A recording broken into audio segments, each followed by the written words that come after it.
Thank you for the alert, Plague. I appreciate it.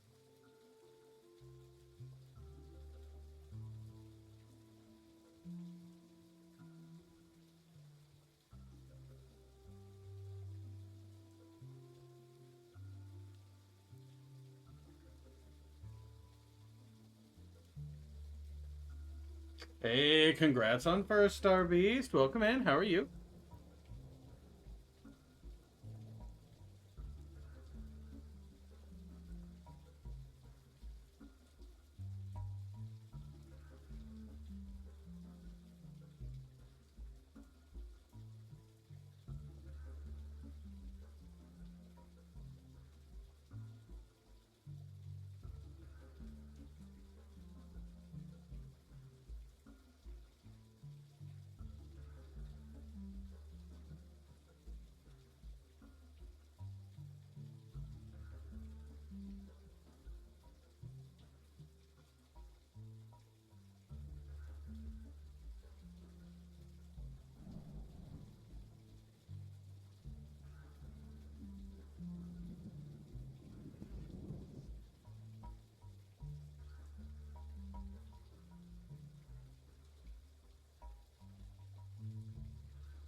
Hey, how you doing, Petriomic? Welcome in, welcome in.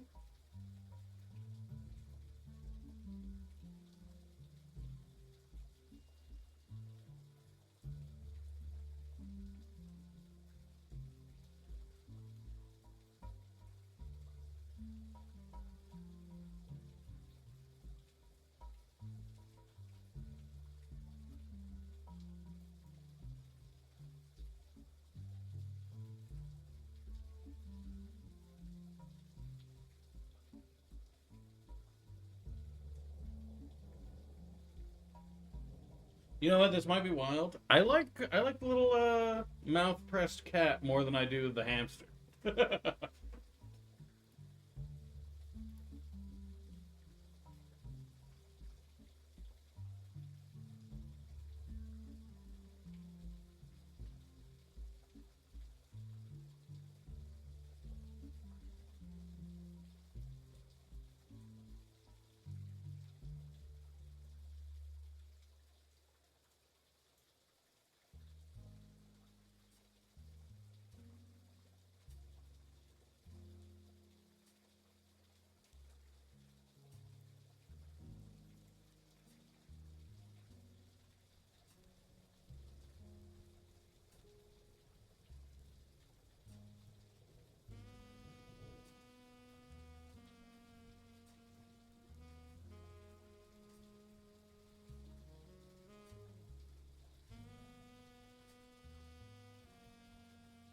True, but I like the concept of the cat, you know?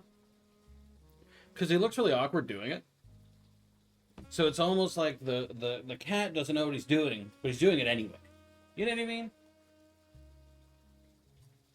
The hamster looked like he was trying to look cute, but he was gonna like get rid of your children. You know what I mean?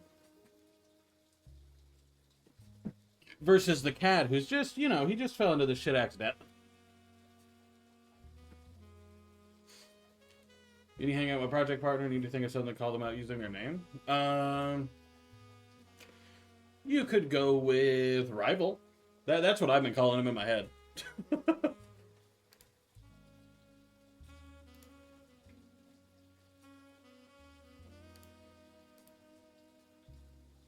My computer's going wild for this game.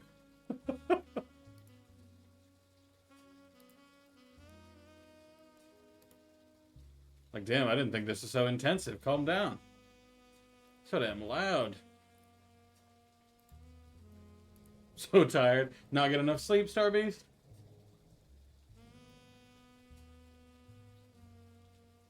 Ads are about to start, by the way. 20 levels for Metaphor last night. Wait, Metaphor has levels. I thought... So Metaphor is like an RPG instead? Oh, okay. Calling that feels cringe. Arch enemy?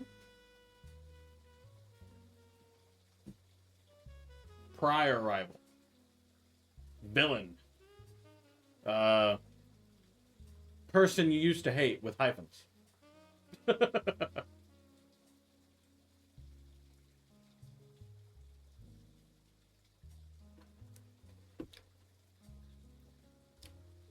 Mostly the same as Persona 5. Okay. So kind of like a Final Fantasy game then. I've never really played Persona, but that's like the closest comparison that I have. You know what I mean? Ooh, Castle Crashers DLC is out. Woo! I'll need to look into that. I've been wanting that for a while. Yep.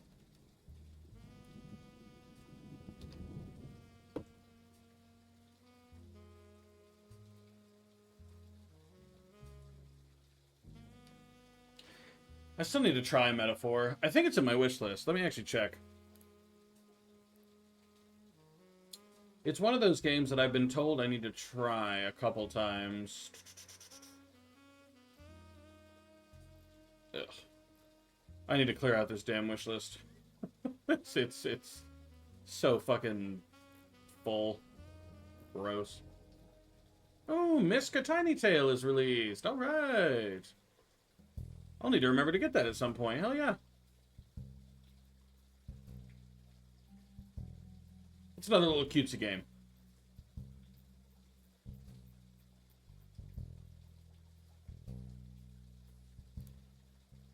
Oh, those are significantly worse, yeah. To be honest, I can't think of anything. Either. Jason! Did that play? I didn't see the, I didn't see the whatchamacallit. I don't have my headphones on yet, so I didn't hear it? Oh, okay, let me...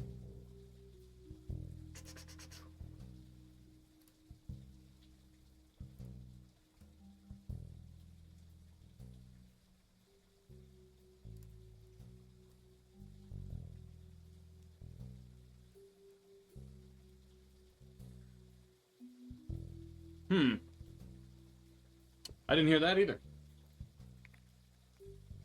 Uh-oh. Let me take a look at Blurp real fast.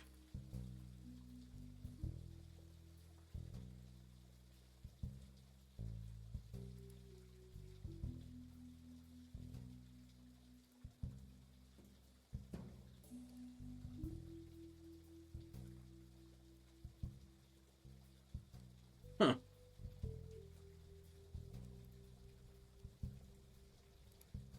Browser source not connected. You're lying.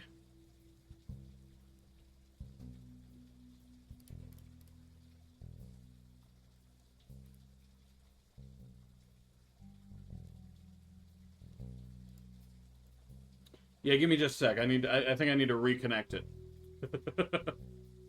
Because I think it might be broken. It's telling me...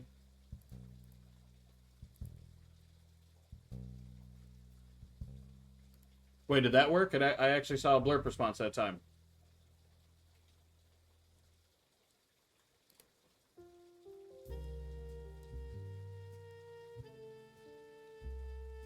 Let me try again.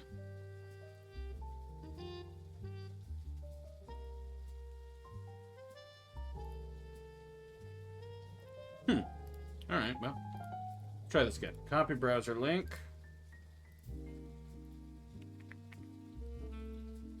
Oh, it's the same thing.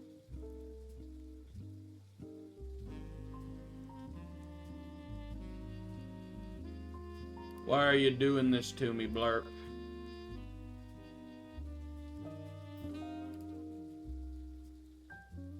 Twitch added. Okay, so Twitch is added. Why are you lying to me then, son?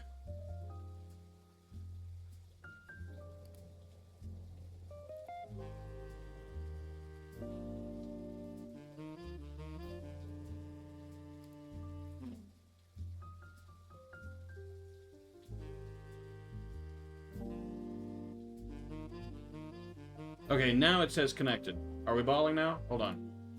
Test. Hello, Foxclone. How are you? Sorry, we're doing blurp things. Blurp is calling me a liar.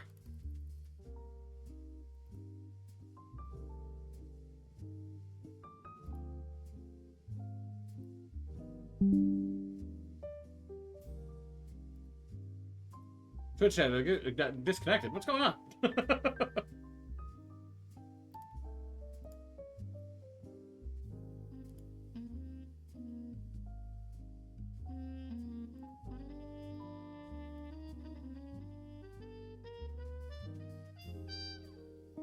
Let me actually switch over to not that screen, because sometimes that makes a difference.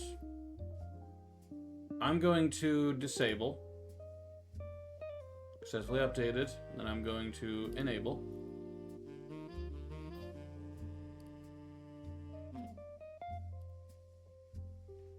Then I'm going to find the blurb.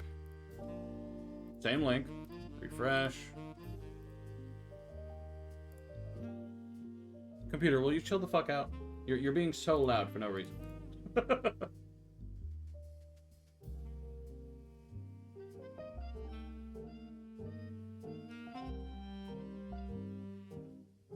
Blurp, how are you going to say you're playing things when you're not? Because you're lying to me, Blurp. You're lying to me low-key, and I don't like it.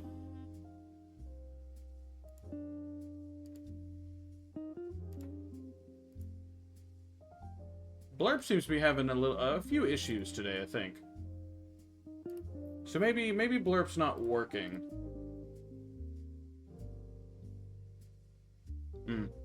Yeah, alright. I'm gonna go to the requests and refund them for you.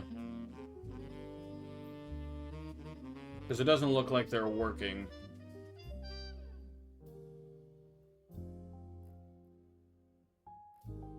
Oh, goody. I can't refund them. That's so awesome. Thank you, Blurp. Blurp is auto doing them. Oh, take it back. I can allow it for literally only Foxclone.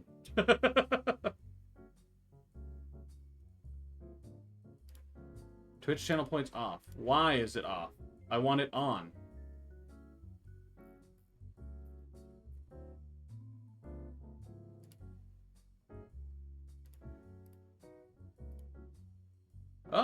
It says off. Copy URL. Okay, is this a new URL? Please say yes, because clearly I need a new URL. No. Fantastic. That's so awesome. Make sure it's enabled and created. None of those are helpful. Going to pause it. And I'm going to re-enable it. Yes, that's what I'm going to do.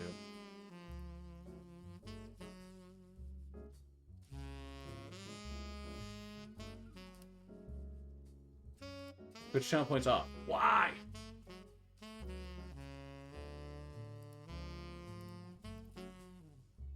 Alright, I'm going to click resume because I disabled and renewed it.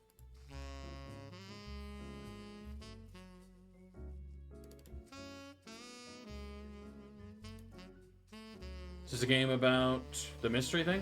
Yes, this is the game about the genealogy thing, if you remember.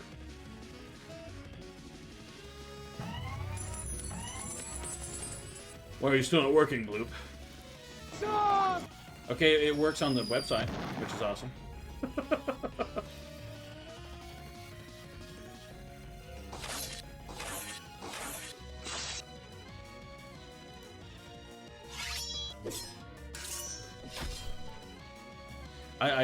Okay, well, hang on. Let me try something. I kind of remember, you were here for one of them, I think. So yeah, yeah, you should remember. Wink, wink. No stuff. Hey, good luck, Petriomic. You got this. I wish I could relink my Twitch account, because it seems to be, like, acting like it doesn't exist, which is very annoying. The Three Sisters? Yeah, that's how it started. Hello, Colonel. Sorry, I'm pulling my fucking teeth out with Blurp here. Because Blurp is of the opinion that it doesn't want to work today. You know what I'm going to do? You know what I'm going to do? Hold on.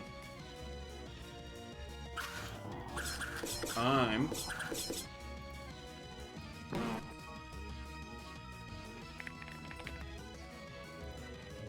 gonna create another blurb. That's what I'm gonna do. And this blurb 2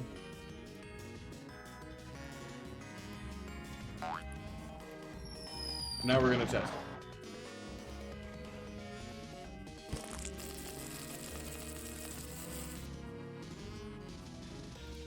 I hate you. Damn it. Damn it. I think Blurp's having issues, if I'm gonna be up front, because Blurp is like, it's pretending like none of this works. Which is very annoying. I won't spend too much longer on it. If it decides that it's still just not working, then it is what it is, maybe next time, but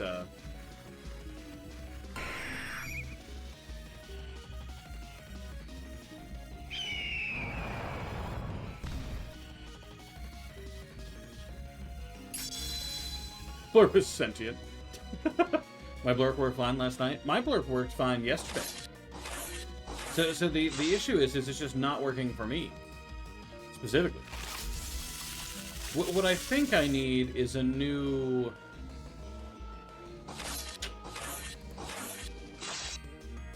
whatchamacallit, essentially.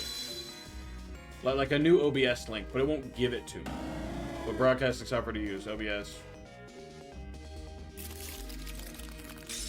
Is this the same one? If this is a new one, I'll gladly fucking take it. It's the same fucking link. You... Blurp, if you keep giving me the same fucking link for nothing, you're very annoying.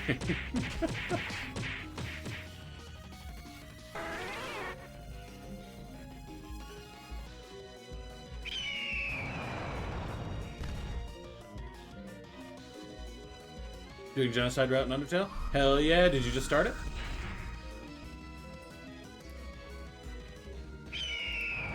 Blurp, you're lying to me. You're lying to me, and it's low-key fucking irritating if I'm, like, upfront with you.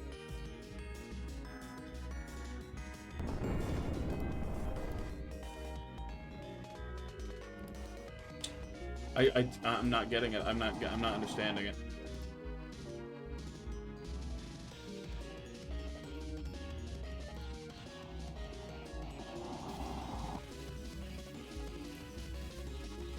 Allowed, allowed, allowed. I don't care.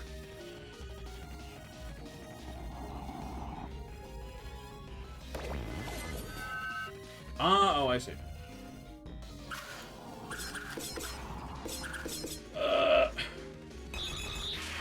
What? No, leave me alone. No. Okay, so there's Blurp 2.0 now. I'm assuming it got introduced recently. And now, for some reason, it wants me to use that, and it's complaining, I guess.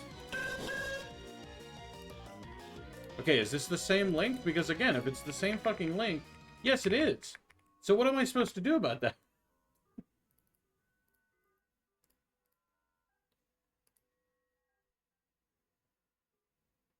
Make sure it's enabled. It is. Go to reward setting, remove limits per user / stream. But it is, obviously. Otherwise, I wouldn't be able to fucking redeem it, you stupid piece of shit.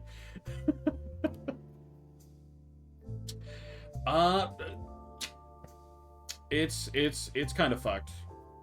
Refresh the browser source, yeah. I did that a couple times. I feel like I've wasted enough time on this stupid fucking thing too long enough at this point. So, I'm gonna come back to it later. Ugh, annoying little fucking thing. How irritating. How immensely irritating. It doesn't even say if Twitch channel points are on or off now. Like now it just says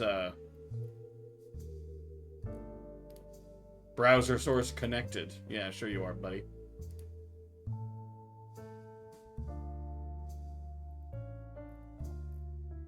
Ew.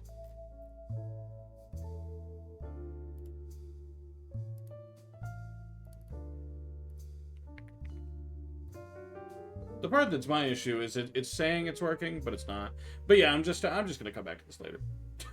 It says it's online. It's lying. I'm gonna have to get help for it later, which is okay.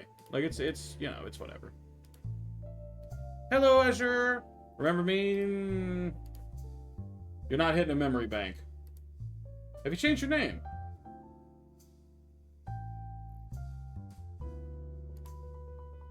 I don't remember that name. Yes. Oh. Then how would I remember you? How am I supposed to remember you then? So what was your old name? Remind me. Sorry, I'm just giving a Blurp one final refresh here, and then let's pray it's gonna work here. You know what? I'm gonna unlink the Twitch really fast, and then I'm gonna relink my Twitch, and then we'll see if that fixes it. Oh, guest from Roblox. I do vaguely remember that name. Oh shit. Welcome back. How have you been since we last talked? It's been ages on ages. It's been like what, a year? At least? Alright, one last. Reward is temporarily unavailable. Fantastic. I love this game.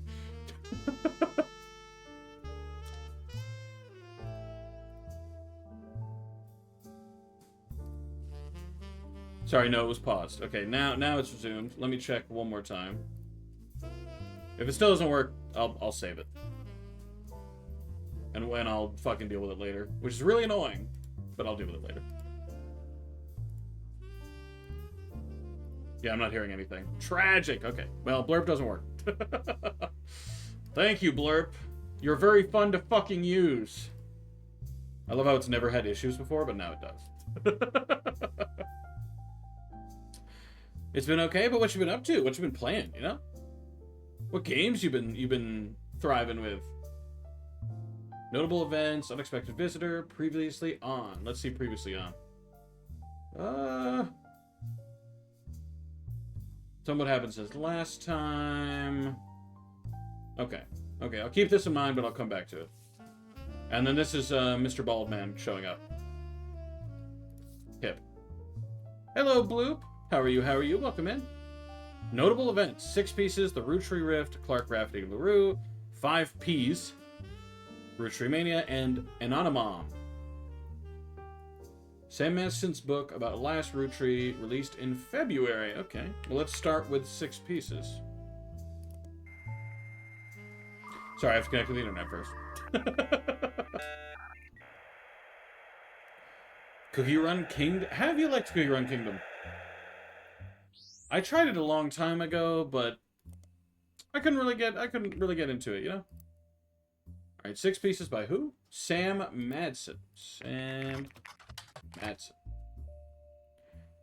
Alright, good luck, Colonel. I hope work is fun. I hate Blurp. Blurp is so annoying now. Yay. I love having to put my half of my fucking redeems on pause for fucking nothing.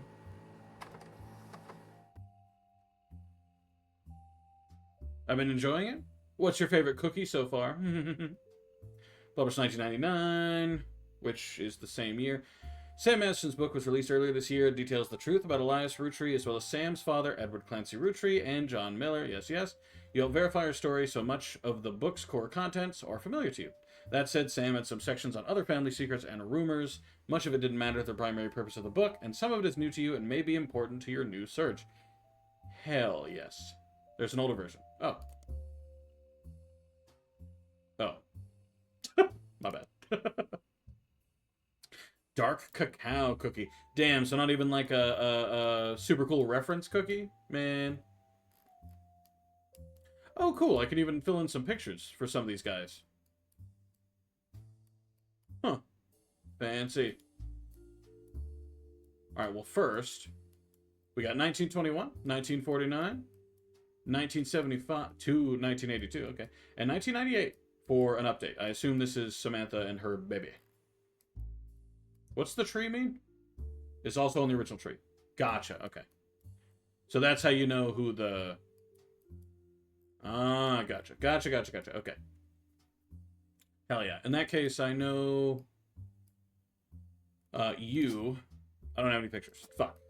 Can I just copy pictures? Because it's gonna be... you. No, I cannot copy pictures. Okay, good to know. Event cookies have the new event cookies? See, that's a bummer. I wish you could go back and get event cookies. Because I wanted the Sonic the Hedgehog cookie. Like, I think that'd be pretty sick. Where's my Sonic the Hedgehog cookie?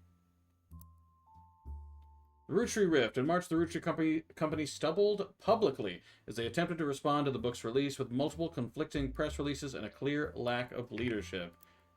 The Roottree Rift. 3 press releases from the Roottrees Candy Company after the release of 6 pieces were referred to as the Roottree Rift due to clear conflicts between them. Pain, what's wrong, Blue? Did I ask how you were already? The first was standard. It stated that there was no precedent of the Roottrees Company, but that the entire family was made aware of the release of the book, and that they would be meeting as soon as possible. Okay. The second release was emailed to business newspapers 3 hours later, and announced that after a vote, Ron Roottree would be taking over temporarily. Okay, let me remind myself who Ron is. He has to be a new one. Ron. Ron.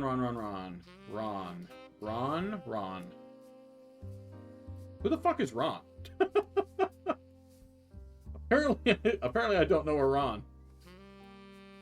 Who's Ron? Oh, Ron. Okay, Ronald.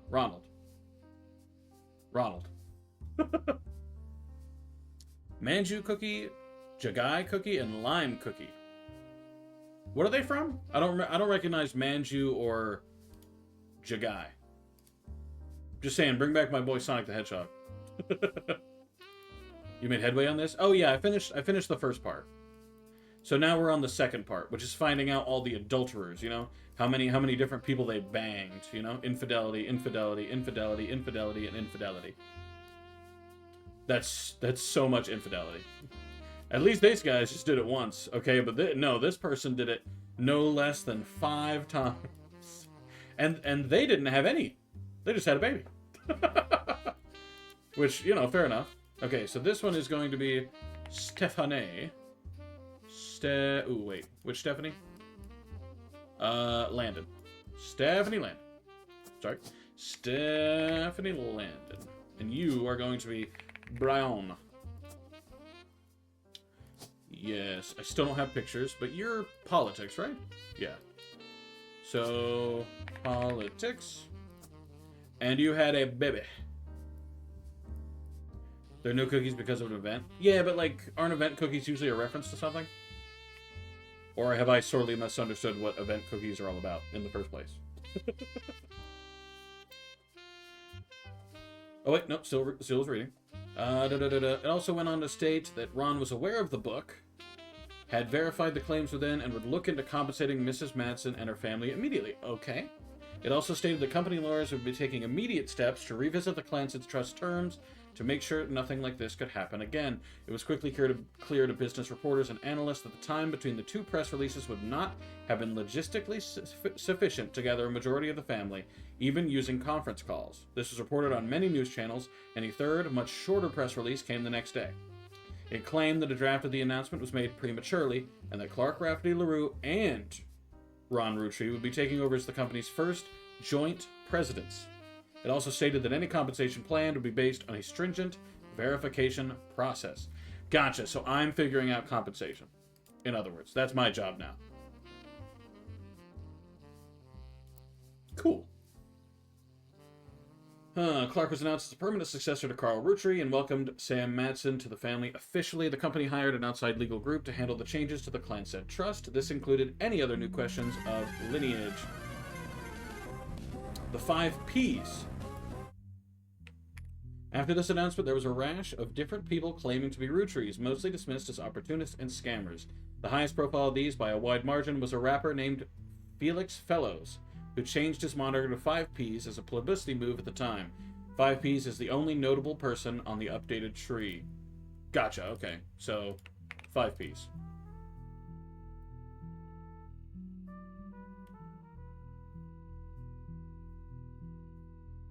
Someone, because they agreed to share theirs.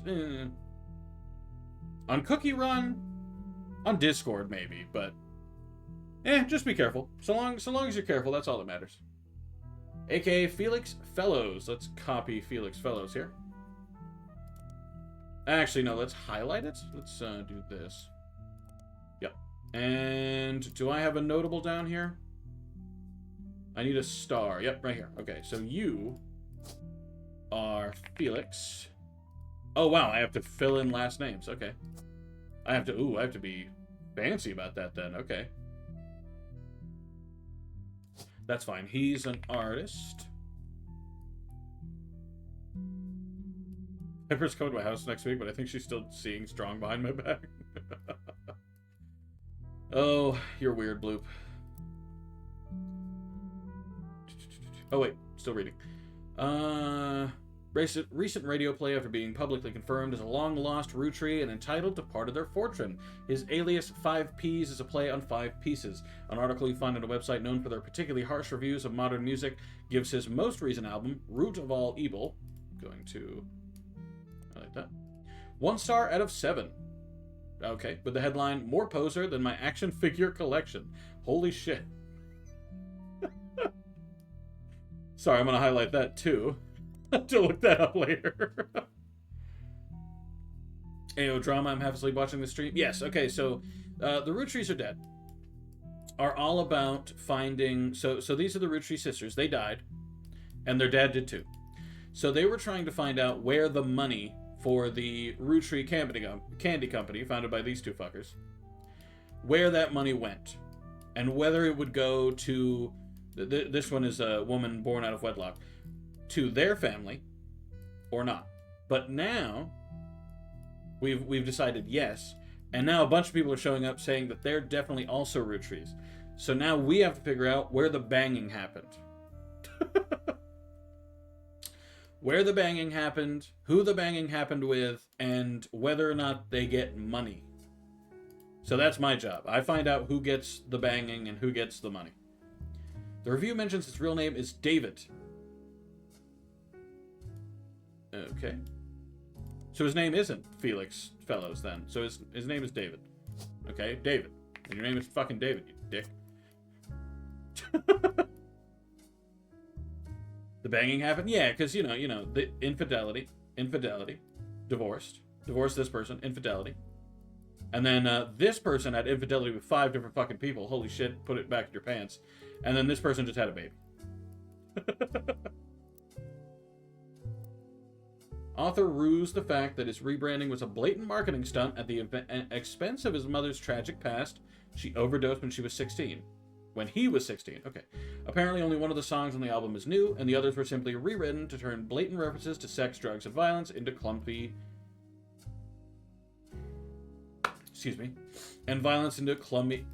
euphemisms. His rise to prominence was kickstarted when he appeared a few months ago on the cover of News Time,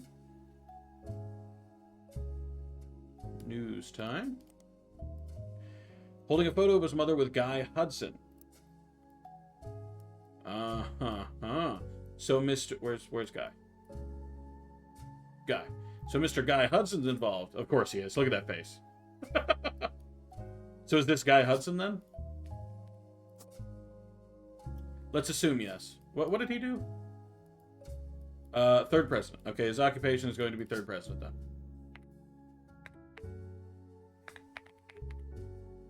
Third, yeah. I'm now a rabbit. What does that mean in women? I know. I think if things get weird, I might put some plutonium under pillow. What? I don't even think plutonium would cause radiation damage, would it? At least not in rock form. At first, the Roottrees Company denied it vehemently. Miracle Roottree even appeared on the same magazine a week later. Okay, let's highlight that as well. But since then, they backtracked and publicly welcomed him to the family. Their press release at the time stated they had new evidence that confirmed his story. Alright. Let's search up Root of All Evil is 5P's debut album. According to various sources, the album is mostly material that 5P's recorded for his mixtapes before he became notable, but re-recorded with lyrical differences and professional production. Not fast enough? What do you mean by that? What do you mean not fast enough? You want Piper to die? All Your Problems was the first and only single released. Okay, let's highlight that. After dropping the single, 5P's announced he'd retained the infamous celebrity lawyer Steve Whitlock to sue his family. To date, it doesn't seem like he's followed through. At first, the single didn't make much of a splash, but Whitlock, known for publicity stunts, paid thousands of teenagers a few dollars an hour to call and request the video on MTV, which increased its profile. MTV eventually caught on and banned the video altogether, which in turn received national news coverage and made the song even more popular. Fair credit to his lawyer, you know. The track is the only new song on the album. The subject matter of the song is the hypocrisy of those that claim money is evil. He points out that the only people who think money is evil are those that have it, those that can afford not to be greedy. Damn! Get they ass, 5P's. In the song, 5P's triumphantly talks about taking the Roottrees' wealth due to it being his birthright and giving it to those who need it most. You find a copy of the song on a suspicious-looking website and download it for your records. Hell yeah, man. Now let's look up this Dirty Davy. Dirty Davy. According to fan sites, Felix Fellows is not 5P's actual name. His birth name was David Fellows. Dirty Davy, sorry. I have to say it right, Dirty Davy was 5P's previous stage name. He used to sell records and perform live shows in Portland. There are some people selling his old mixtapes on auction sites. One is apparently called Dirty Devil, and another Dirt Poor. All right, well, let's look that up. Dirty Devil. Oh. Dirty Devil was 5P's first mixtape, released as Dirty Davy. From the early 90s, there's discrepancies and debates about what year it was released based on some of the pop culture references, with the range thought to be somewhere between 92 and 94. One of the songs, Yes I Can Jump, seems to be at the center of the confusion. I'm going to highlight that. Some fan sites claim that there are multiple versions with different track lists and song lengths on them, though because there's very little evidence of the mixtape online as it is, it's even harder to verify that information. Yes I Can Jump. Song that was on 5P's mixtape, Dirty Devil, seems to be the only song that didn't make it onto a studio album people thought should have. In it, he references a popular movie from 1992 called White Men Can't Jump. This reference has... I'm gonna look this up, even though I know this isn't relevant. But I'm going to look that up. This reference has caused some confusion amongst the fan base. Because of it, it is agreed that the mixtape had to come out in 1992 at the earliest, but others point out that Fellows references seeing the movie on his 17th birthday, which would have been in 1994. Some take this to mean that the album had to have been released in 94 at the earliest. Others claim that he was likely just trying to make himself sound older, since in response to some of the more questionable lyrics, he has stated multiple times that he was just a dumb kid.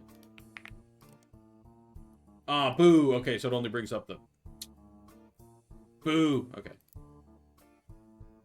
Okay. More poser than my action figure collection. Oh, boo. Okay. Well, can I look this up on... No, I need to look up news time. News. News Time is a major news periodical that releases a new issue every week. The rapper 5Ps famously... Yeah. Sorry about the blurps, by the way. I can't get them to work.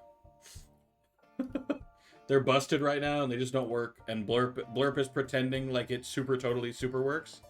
But it fucking doesn't. So it's irritating as hell. So right now they're just paused, and they're just sitting there. In fact, just because I'm curious, have they fixed themselves? Because that would be pretty hip.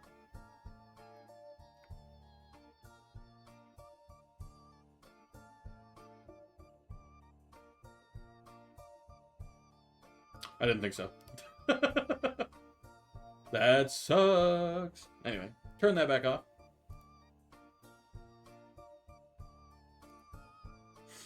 Think I'm super tired at the moment? Hey, if you need to sleep, Blue. The rapper 5Ps famously appeared on the cover, claiming to be a Roottrees. Then 1 week later, Miracle Roottrees did the same, denying that he was. Because of this high-profile back-to-back discourse right before the start of Roottreemania, they appeared to be the de facto publication to get news about the ongoing Roottrees saga. They reported record subscriber numbers during this time, which lasted until the end of Roottreemania, when the world generally stopped paying much attention and they went back to reporting on more traditional news. News Time is available via your periodical search. I will do that in a second. Oh, right. Dirt Poor. Dirt Poor was a mixtape by Dirty Davy, released in 1996. There's a lot of online discourse from people who like to point out that in one of the songs, Felix Fellows includes someone that would be revealed to be his own distant cousin in a list of attractive women. Interesting. The lyrics to one of the songs, Heat, mentions a few different prominent female actresses, models, and musicians from the 90s, and provides a crude pun or line about what Fellows felt about them. When re-released in 1999, much of the rhetoric was toned down to be less overly profaned, and the line referencing Raina was clumsily replaced by Dana, a reference to a character from the X-Files. Right, Heat, No? Oh, okay. Can't look up the song Heat. Need to watch the Roottrees. Got super bummed last week I didn't watch this. Damn, I'm sorry. You could have gone back and watched the VOD. Yes, I can jump. Did I look up all your problems? I did. Okay, in that case...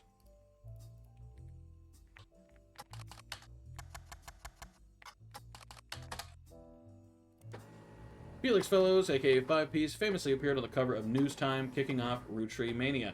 Then a week later, Miracle Roottrees appeared on the cover of the magazine in an article that focused heavily on 5Ps as well. A summary of both articles, as well as a close-up of the photo 5Ps is holding on the cover of the issue, has been added. 5Ps is popular and attractive enough that even though his music is not targeted towards teen girls, they pay attention anyways. Interesting. While he hasn't done any interviews with the magazine, they've listed him amongst the hunky hotties. Gonna copy that. For the past few months, with small bios that tell you various facts about him. This includes his real name, David, his birthday, February 17th, 1997, his star sign, Aquarius, and where he grew up, foster care in Portland. Let's highlight that.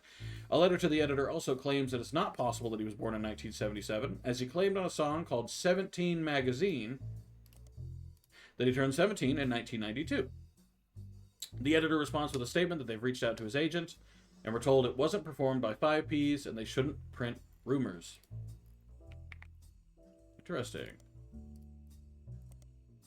Damn, so I can't look up the hunky hotties list? I want to know who's in the hunky hotties list. Fuck. Whatever. I should look up Miracle. Miracle Roottrees. Denying. Yeah, okay. It's not been updated for at least 8 months and may now be irrelevant. Gotcha. Okay. What was the other thing? Birthday, February 9th, 1977. His star sign and where he grew up. And 17 17 Magazine, sometimes referred to as 17 Magazine, is the title of an unreleased and controversial song by Dirty Davy. There's mentions of it on a few sites, claiming that it was on the first release of its first mixtape but was removed. There's no audio or visual evidence of it existing, but there are independent accounts from people who have claimed to have heard it, and they do generally line up. According to their recollection, it was about many different loosely connected occurrences of the number 17, mostly violent. Interesting. Didn't mean to do that. The intro states it was written on Davy's 17th birthday and involved a fictional but glorified series of murders at a fashion show for a teenage magazine with a similar name to the song title. The person doing the violence was apparently trying to beat Dahmer's high score. Jeffrey Dahmer had pleaded guilty to killing 16 people in 1992. Due to major acts of gun violence in schools earlier this year and the subsequent backlash against violent music and video games, it is generally considered in very poor taste to bring it up. Most of the people that enjoy mentioning it online are either trolls or trying to shock people or come from the morbidly curious corners of the internet. Ooh, I'm sorry, Bloop. But if you do want the full story, because I did discover quite a lot in the last stream of Roottrees. In fact, I got like the big twist at the very end of it. So it is important probably to see it if you have time. I would highly recommend. So let's look up in the periodicals. Dirty Davy. No? Okay. Damn.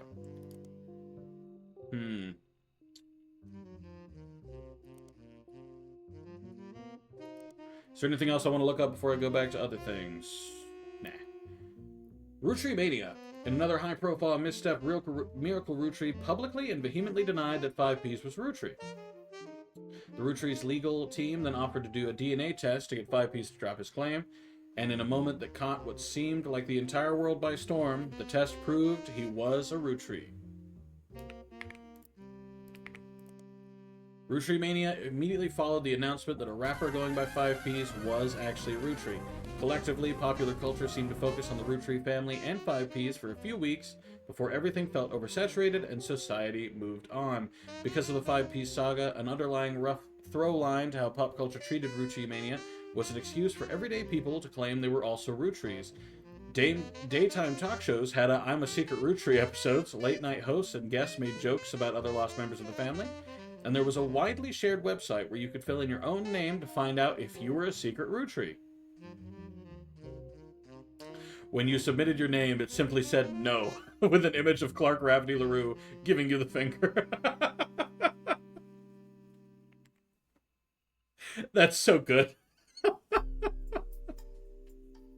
Dude, I kind of wish I could see that. Fuck, that's so good. Roottreemania lasted only a few weeks, just long enough for 6 pieces to re-enter the charts and to trigger new printings of other Roottree-related media. This included Lauren's diaries, VHS releases of Gwyn's old movies, as well as countless other unauthorized biographies, which mostly seemed to attempt to capitalize on the Roottree sisters, Carl and Brenda. These re-releases were too late to successfully capitalize on or extend the craze. As a result, most of them were failures, and countless novelty shirts that had variations of I'm a Secret Roottree became immediately unfashionable, though some people still wear them ironically. Actually, before I forget, there she is. Stephanie.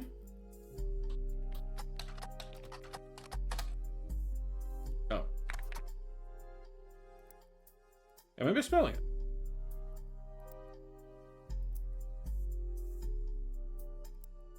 Okay. Ah-ha-ha.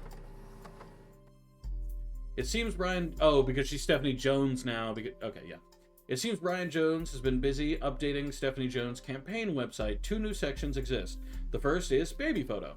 There you see a picture of their new family together in the hospital. According to the site, our daughter was named after her grandmother, which ended up being very fitting, considering she was born the night before Christmas.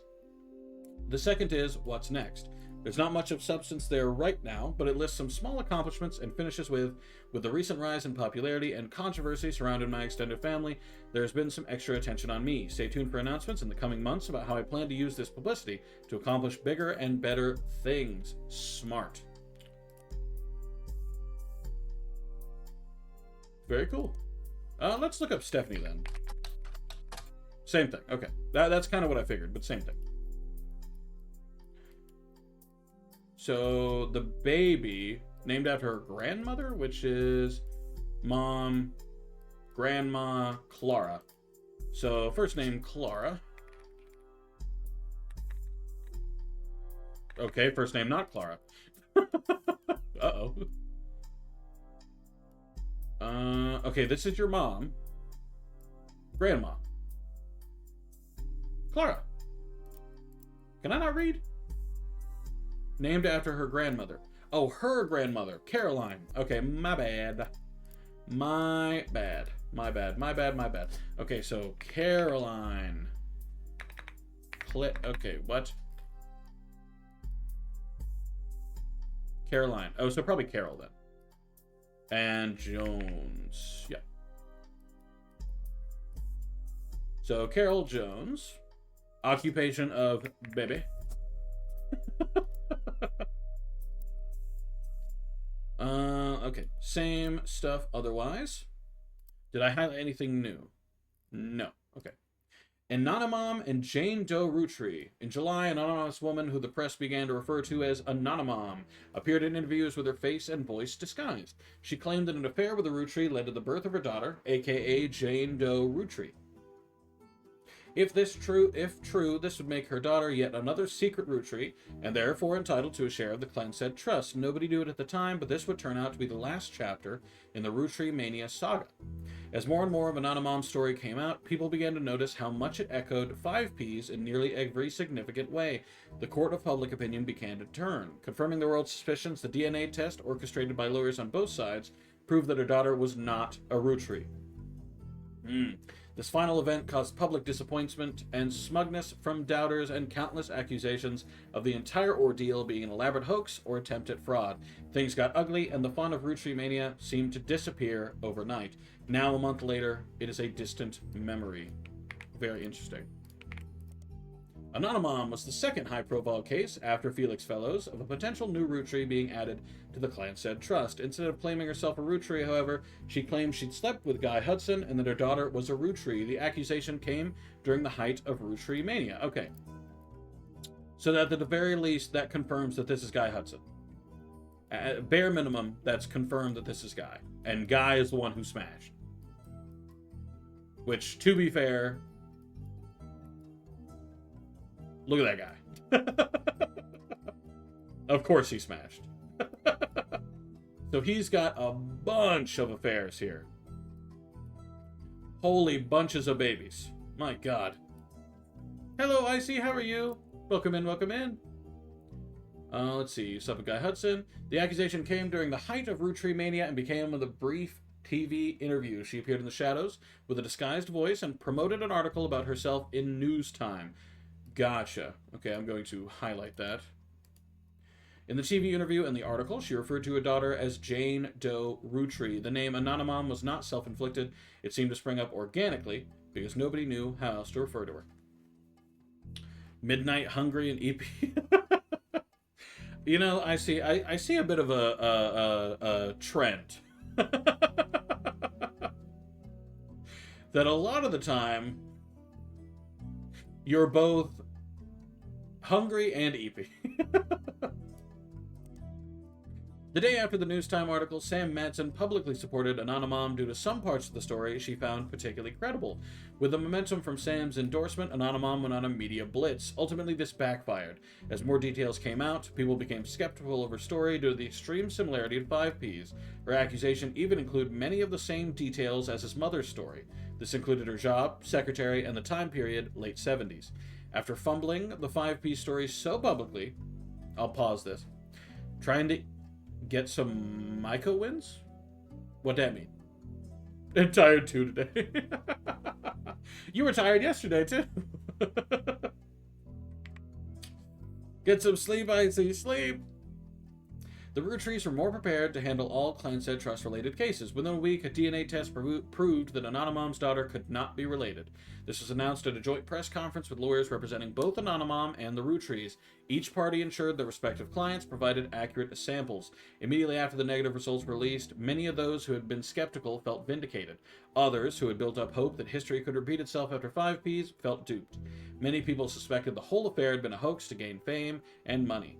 Many demanded the Anonymom be held accountable, and some people even began to attempt to track down her true identity. I got you, Icy.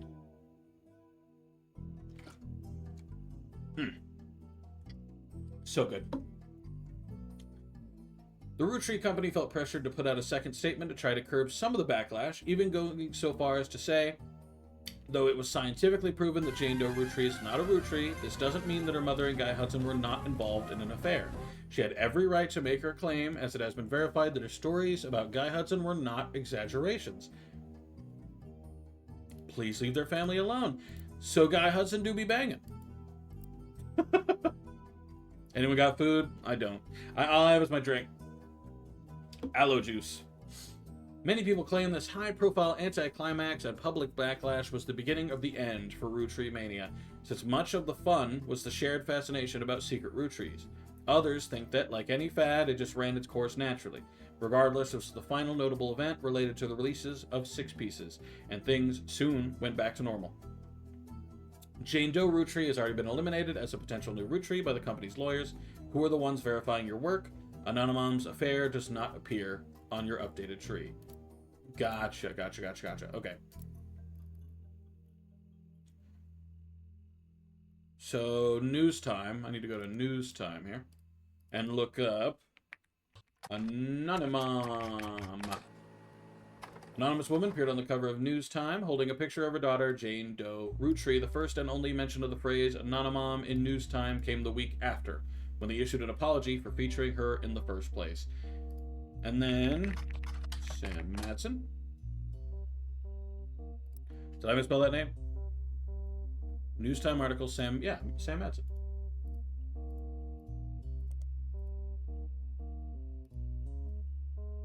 Wait.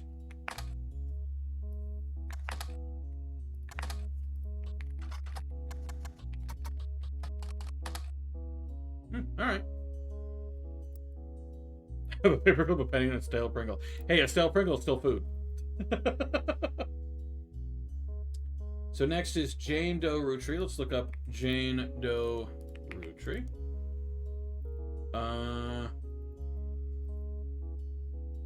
Okay, same stuff then.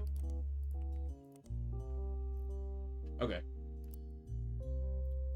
Alright, let's go to the next thing then. Let's take a look at 6 pieces, Unwrapping America's Sweetest Family. That is such a good fucking name. That's so good. That's such a good name for a book. Fuck. Sam's book has a few different passages about her own history with the company and the rumors and gossip she collected during that tenure. She ran the farm from a period starting around 1968 after the death of Elias Roottree until her daughter Gwyneth took over in 1984. Most of the relevant rumors coincide with the reign of Guy Hudson, who took over as president in 1978. Sam was very much not a fan of Guy, and according to 6 pieces, it was an open secret, within the family that Guy was very much not a fan of remaining faithful to his wife, Patricia. Okay. Many of their hires at the time were young, single women, and Guy often spent a lavish amount of money on private parties.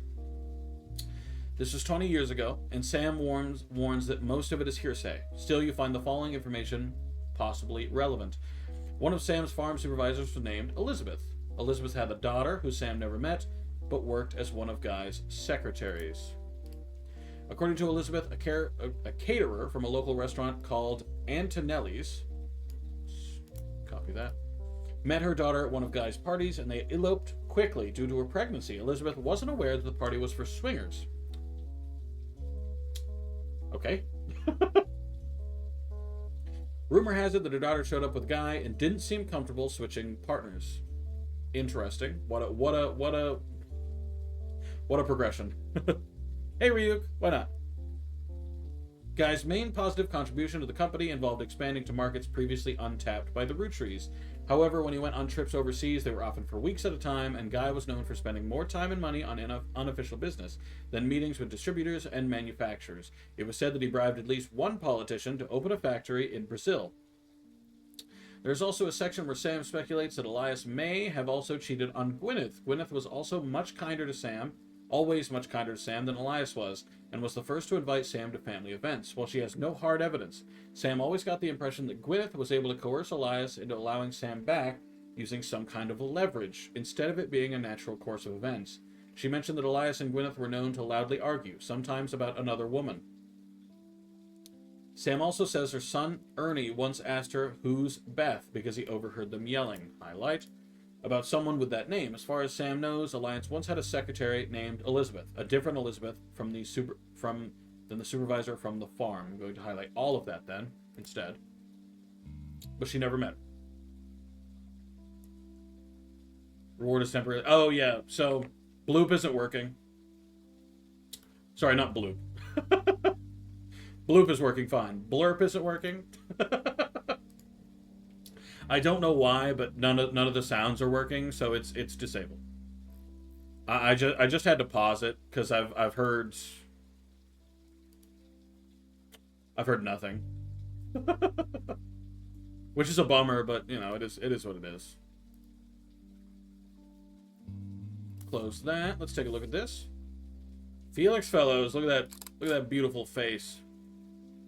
Let's go ahead and put that on right here. Beautiful. Look at that mug. 5Ps, aka Felix Fellows, appeared on the cover of Newstime holding a photo of his mother and Guy Hudson. The article concerns his insistence that his father was Guy Hudson. The story was dramatic and sensational, and initially dismissed as fake, until a DNA test proved that he was related to Guy Hudson. 5P says that his mother was Mother Joanna was Zach Morden's secretary. Highlight that. When he retired, and then Guy Hudson's secretary for only 1 or 2 weeks after that before she quit the first few weeks that he was president. His parents divorced when he was 4, after his father learned of the affair. Felix and his mother then moved to Portland because she was afraid for her and her son's life. He grew up with her until he was 6. Also, hi Ryuk, how are you? Until he was 16, but one day his mother never came home from the movie rental store where she worked the register. The next morning they found her dead from an overdose in the car. Holy shit. You can't just backstab me with something that fucking sad. She had stolen all the cash from her drawer and spent it on heroin. As Felix went through her belongings, the only things he had to remember her by were a hairbrush she always used, some photos, and a stuffed animal from her childhood. But then he found it, a box hidden in the back of her closet. Inside were love letters and photos related to Guy Hudson, as well as a letter from his father containing threats. He threw it all away, with the exception of one photo he appears with on the cover of Newstime. He says it was the only one where they were dressed. The only one not from the affair itself. The magazine also includes additional history about 5P's career. Felix Fellows was born to Riley and Joanna Fellows. Let's copy that. But is never rapped without a moniker. He tried to find success by opening for other artists and even by selling CDs on street corners in Portland. He has only recently started going as 5Ps to harness the power of his lineage. Finished Ultra Despair Girls and started watching the anime? How much have you watched of the anime? I watched it a long time ago. I was not a fan, if I can be on God. Doing good about you? I'm doing pretty good. I'm doing pretty okay today, I think. 6 out of 10. I'll go with that. 5 out of 10. The writer did some research into the truth of these claims and was able to confirm that Joanna did work for the Roottrees Company as a secretary sometime during the early to mid-70s. It also confirmed she died of a drug overdose and that Felix went into foster care soon after. They were unable to track down his father. They also reached out to the Roottrees Company, but at the moment the company's blanket statement was, since the release of a recent book, Roottrees has seen an overwhelming number of false ancestral claims. None have been factual, and nearly all have been unknowingly dishonest. We encourage individuals to reach out to us in an official capacity, as opposed to attempting to use our name in the media for publicity. That is a pretty good response, in fairness.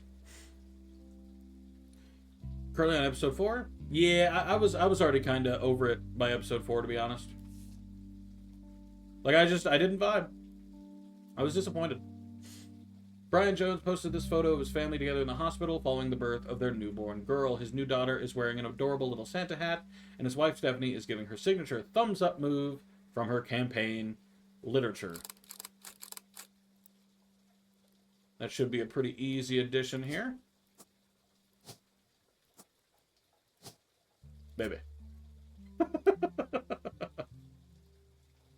Alright, that's 3 locked in. Hell yeah, I'm actually making some progress here. Danganronpa 3 at the end? I didn't know there was an anime for the 3rd one. Though, in fairness, I never did play the 3rd game either. Look at that beautiful face. Miracle Rootree appeared on the cover of News Time shortly after 5 Piece did. He vehemently denied that 5 Piece was a Rootree. This article was from before the DNA test that proved it. Miracle doesn't focus much on the details of his accusation regarding his mother and Guy Hudson. Instead, he comes across as exhausted at the events that have been going on behind the scenes, as well as the character of those he feels are attacking his family. Apparently 3 and V3 are 2 separate things. It's debatable how into that I am. 50-50 IMO. He starts with 6 Piece's content. He says that although most of the book was based in fact, it left out anything that wouldn't fit the agenda. He points out that Sam's daughter still earns a generous salary for overseeing the farm division of Rootree, and that Sam did the same before her, that Sam's family was not destitute, and that really it was only her son who chose to take on a job with no salary. He claims that though they didn't have to, the family helped pay for his son's medical bills after voting that it was the right thing to do. Miracle also says that the story about his father, Elias, shunning EC was one-sided, leaving out Edward Clancy's blame in the whole thing. Elias gave him a simple ultimatum: stop sinning or be disowned. Miracle says that it was EC's own choice, and that Elias allowing him to earn food and shelter on the company's dime was a kindness, especially considering that he and John continued to live together. What a fun article. Miracle then pivots to the fallout from 6 Pieces. He recounts a deluge of claims to the Clancy Trust that the family have been subjected to. He doesn't cite any specifics, but says that every time someone comes forward, the family devolves to arguments. They've had to hire an outside legal team to help, but so far every case has been demonstrably, laughably false. All they do is tarnish their reputation. He focuses on 5 Ps who appeared on News Time before him. He calls him a grifter and a delinquent and says he is using their name and products to sell filth to the masses. Of all the accusations, he says it's the most dangerous because it exposes the world to hatred. He cites 5 Pieces' lyrics as violent, sexist, and ungodly, and prays the boy will repent, retract his lies, and find religion. This coming from, to be very clear, a cult leader. This is a cult leader. He's a guy who owns a cult. Lastly, he turns to the future. Miracle states that those he wishes to wish to hear the true story can join him on his farewell tour. The Miracle's Rootree are planning on touring the country's churches one last time, and that now, at age 71, Miracle is the oldest living Rootree. Huh. Well, I guess Rootrees didn't live to be all that old then, did they? While he plans to continue preaching in his own church in Butler County after the tour, this is your last chance to hear the truth of the man with the most complete recollection of one of America's most notable families in your own hometown. He's going for it on making some money on this, isn't he? The article mentions that Miracle's son, Miracle Jr., did not wish to comment, and as a statement from Clark Rafferty LaRue through the Rootrees law firm, Miracle does not speak for his entire family. We're working carefully on a plan to definitively disprove any claims of infidelity in our family's past. The article also does not refute Miracle's claim that he's the oldest living Rootree, despite Sam Madsen being born the year before him. Damn. Y'all are not nice to each other. I'm just putting that out there. Holy moly. This is the only single for 5 Piece album, Root of All Evil. It received from airplay, but didn't make a big splash critically or commercially. Still, it's kind of catchy. You know what? Attention, Roottrees. This is 5 Piece coming at you from the real world. You know, the place you ain't ever lived in. You say money is the root of all your problems.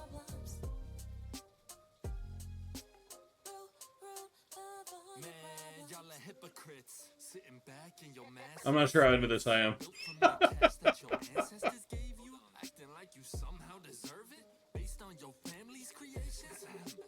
looky here, sonny, don't you come for our money, or you might burn bright in hellfire someday, like that Madsen chick and her two dads. My pappy's cleansing trust should keep you away. Yo, it's disturbing, catching a sermon from a geezer who's never known hurt, but blurts out these claims that somehow we're sinners, cause we didn't earn it. When all of your worth it came free with your name, you expect me to treat your lectures on greed as some expert creed from he without blame. Okay, I'm coming around.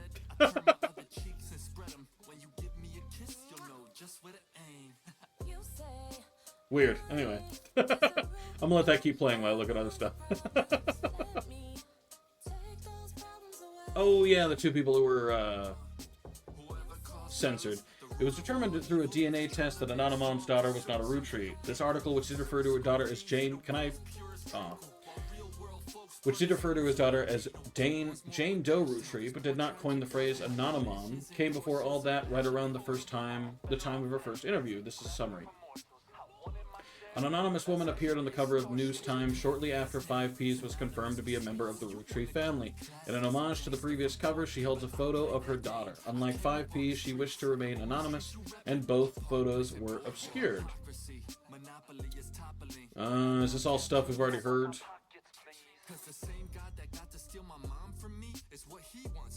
To live in poverty, and if you're suddenly not eager to unhand that fortune, that's unfortunate. I guess I'm gonna have to take my portion, and I'll do it all legally. Class action, courtroom, decorum. I'm way past your fancy ass dormant. You say money is a rule. It's actually not a bad song. It's a little loud compared to the previous sections music, but it's still not bad. Money stopped coming and assumed things would run their course. Huh.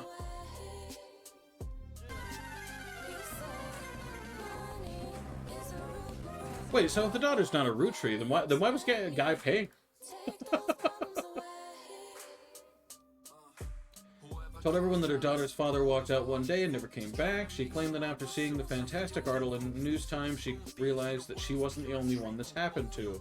While she never worked at the Rootree company at the same time as 5P's mother, Joanna, their stories seemed eerily similar, and she knew Felix was telling the truth right away. The article presented no tangible evidence of the anonymous woman's time at Rootree, and all the payments were allegedly made in cash. However, So the payments may not have happened. Okay. However, using details that she provided to News Time, the reporters were able to reach out to the other woman hired at the same time, who also remained anonymous. They successfully fact-checked the timeline of both women and confirmed the existence of the infamous after-parties. Okay, so it's not like she was completely lying then.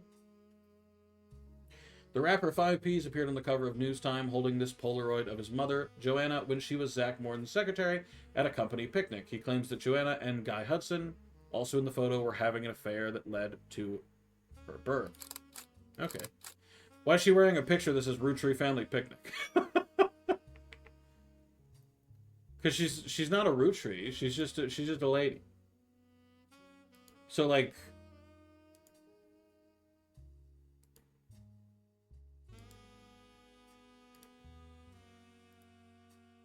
I'm not seeing it. I'm not seeing the point. Let's add his picture. And let's add you. You were Joanna. Hey. Joanna. Oh. Oh, okay, so I guess that worked. Okay. What was her last name?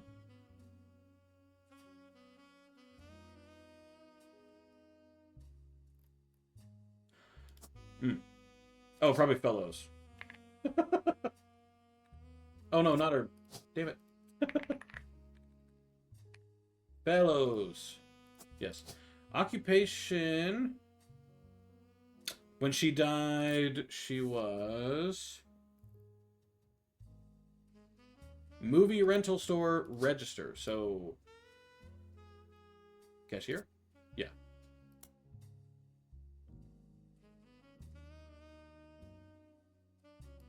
Uh-huh. So I'm running into a bit of an issue then.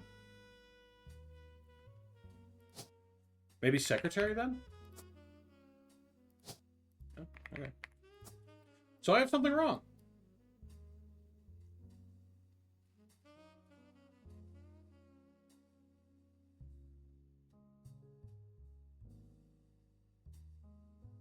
Because that's 4. So, you know, the baby. Stephanie. Guy Hudson. Joanna Fellows here. And David. And the dad was Riley Fellows.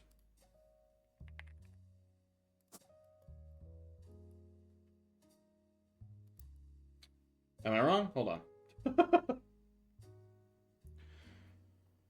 Mother Joanna was Zach. Yep.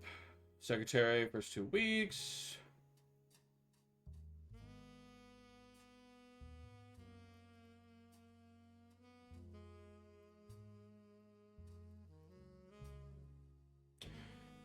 Born to Riley and Joanna Fellows, but is never rapped without a moniker. So yeah, okay. Riley Fellows, Joanna Fellows. And him. Because his first name is David. Or should I put Felix? No, I mean his first name is David. Uh-oh. That means I have something wrong somewhere. But it also can't move because this is the only notable one.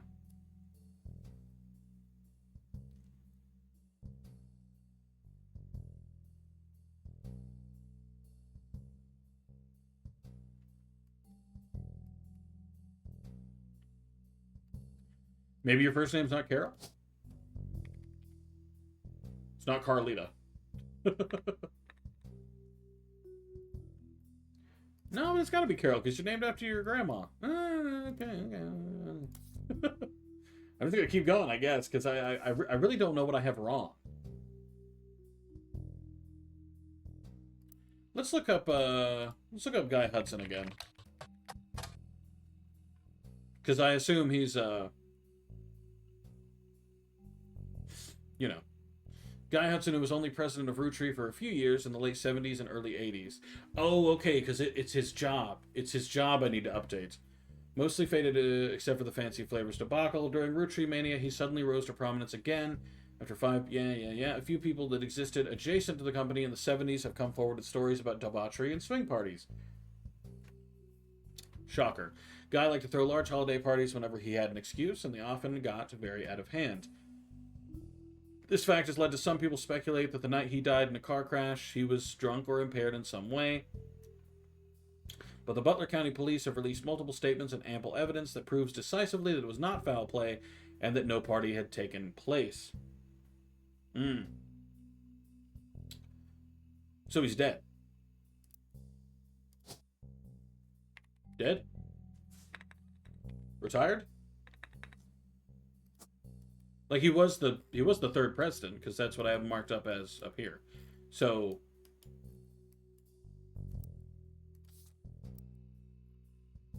and there's no dead option. There's no deceased. Killed? Crashed? I'll keep him as president. I've got something wrong because it's should have locked in by now. But at least for now, you know, we'll work on it. Maybe I'll look up. Can I look up the older one? Never mind. Let's look up Joanna. I'm just curious if anything comes up. No, I didn't think so.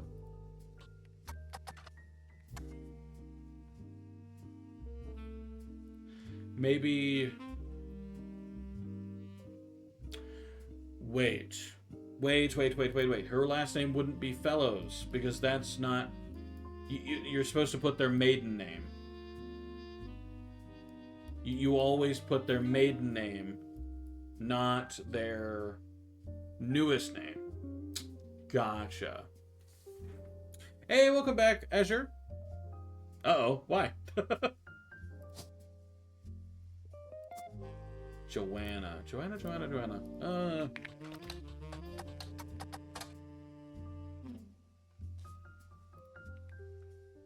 Maybe... Let's look at the periodicals. No, wow, really?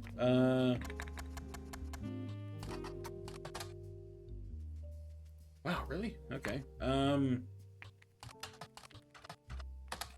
No. Beth. No. Elizabeth. No. Damn. I don't have any books left. Let's look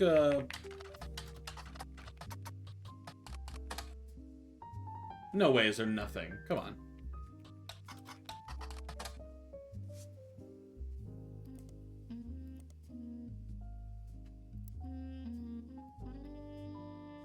Indeed. Huh. Well, I could, you know, we'll play the, elimination game here. But yeah, why, Azure? I need the lore.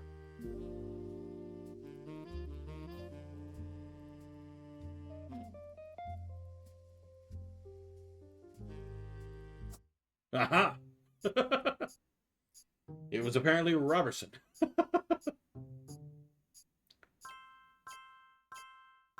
Yeah.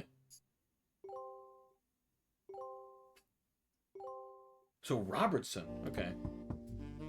I can't think of how to have found said thing, but... Has Clark reached out to you? Well, let me give you a short history lesson about the last few months of my Hi, life. Sam. A little bit of an aggressive opener. If I'm being honest, you could have come in a little kinder. But that's fine. You know what? That's fine. Your excuse. 3 different people contacted me, claiming that somewhere in their history, they might be Roottrees. First, that young man, the rapper. I ignored that one. He seemed dubious. But then I saw the news. I felt terrible. So I began helping the others. Which is fair.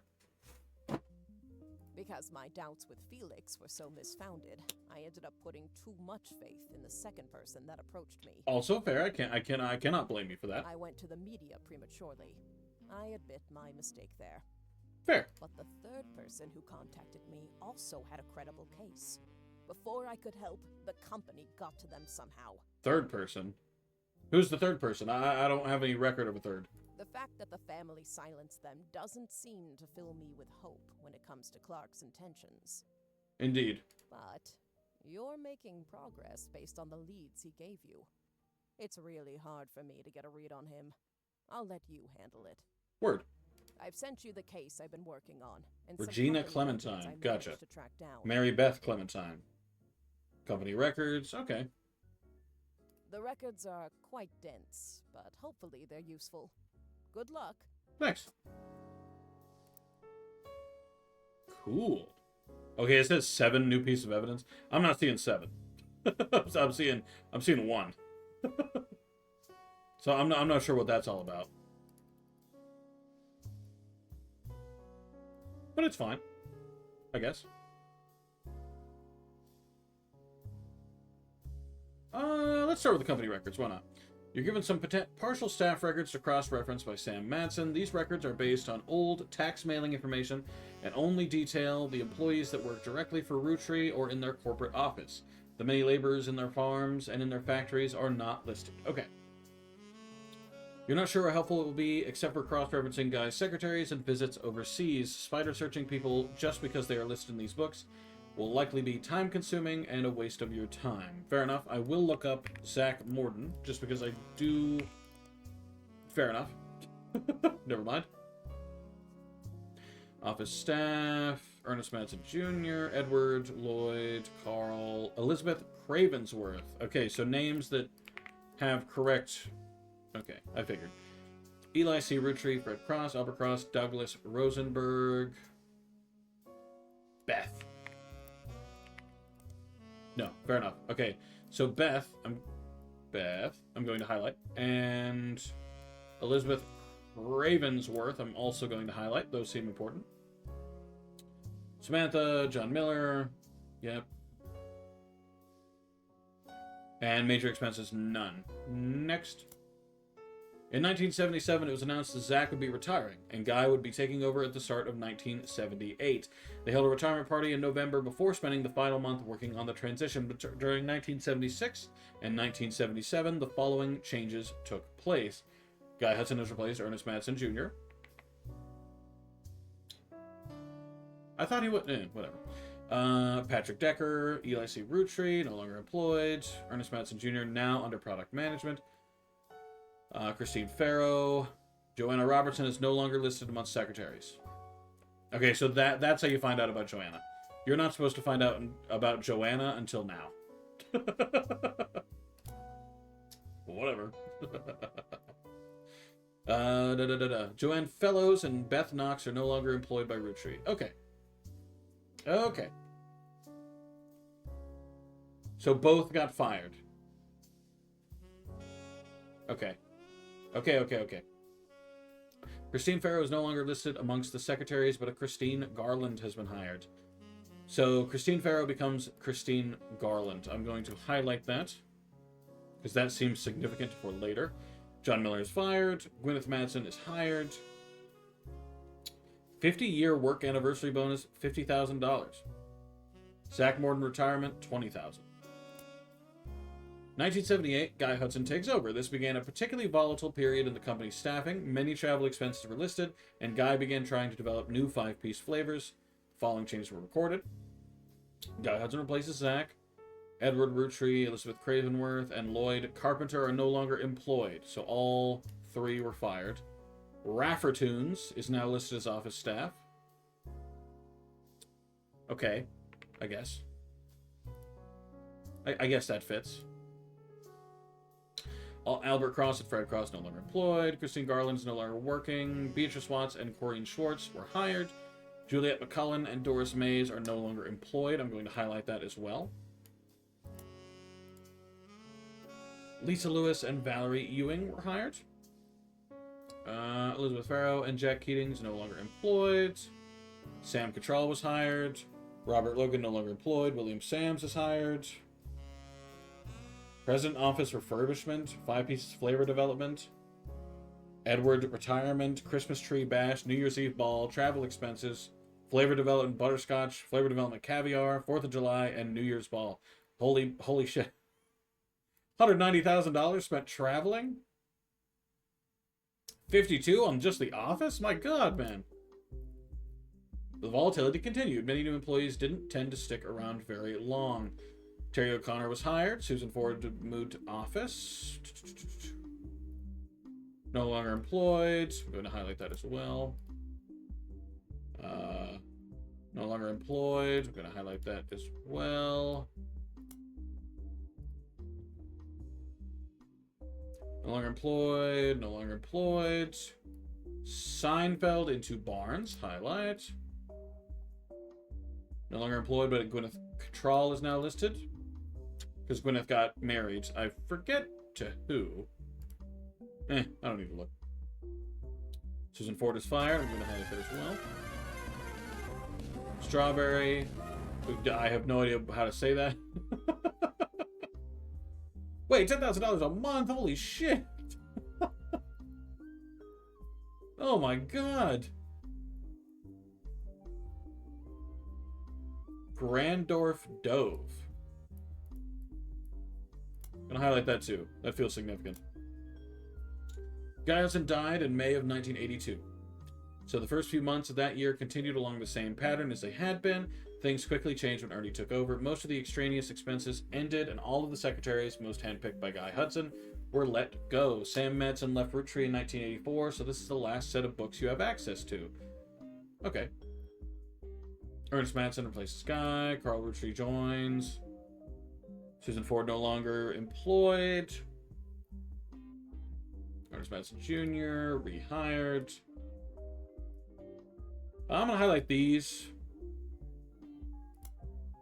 Yeah. Works with work time temp.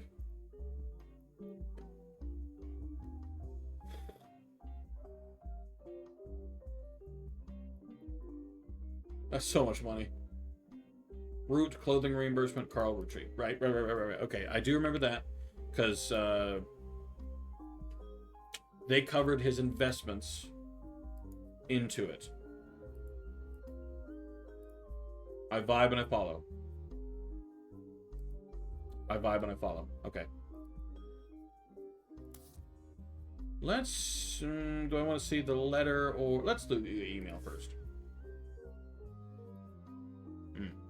From 6 Pieces at Prodigy and to Genealogy Genie. Let's highlight that.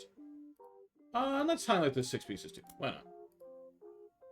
This is all the information I have about Regina Clementine Nee Salazar from New Orleans, Louisiana, and her husband, Stuart Clementine. I'm going to highlight that. She wrote me about a month ago. Apparently the Roottrees lawyers went after her since then. By the time I received her letter and called her, she told me she couldn't cooperate anymore. Her husband, who is a police officer and never knew his father, told her he thought he might be a Roottree, but he's estranged from his family and didn't want to pursue it because he had no proof.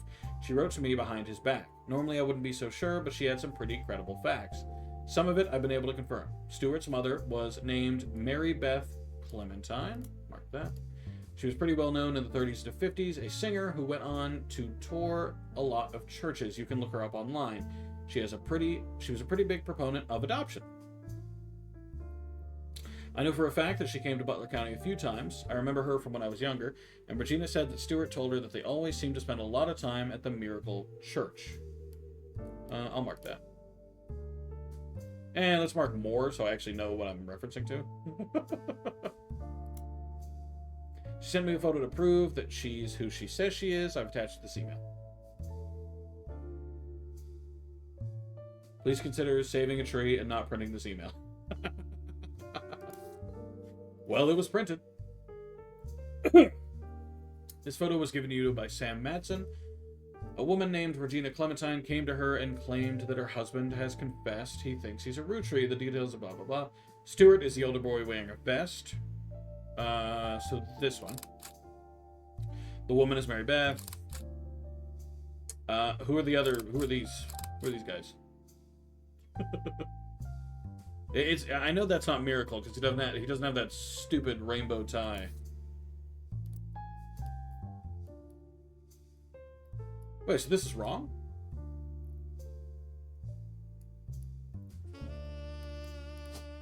Wait. Oh, sorry, is there specifically a rapper?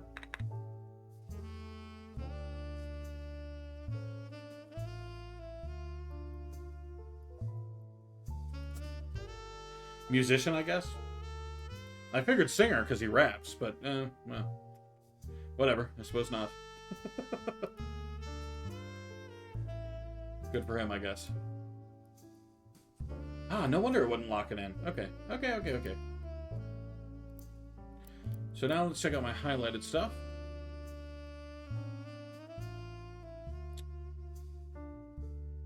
Everything yelling about the name as far as Sam knows. Delete this.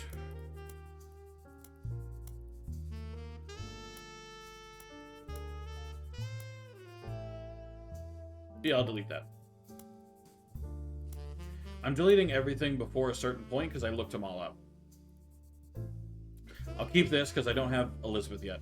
A caterer from a local restaurant called Antonelli's. Let's look up Antonelli's. There are a large number of Antonelli's restaurants, not because it's a chain, just because it seems to be a common name for Italian restaurants. Fair enough. Okay, my bad. Butler County Times, Antonelli's.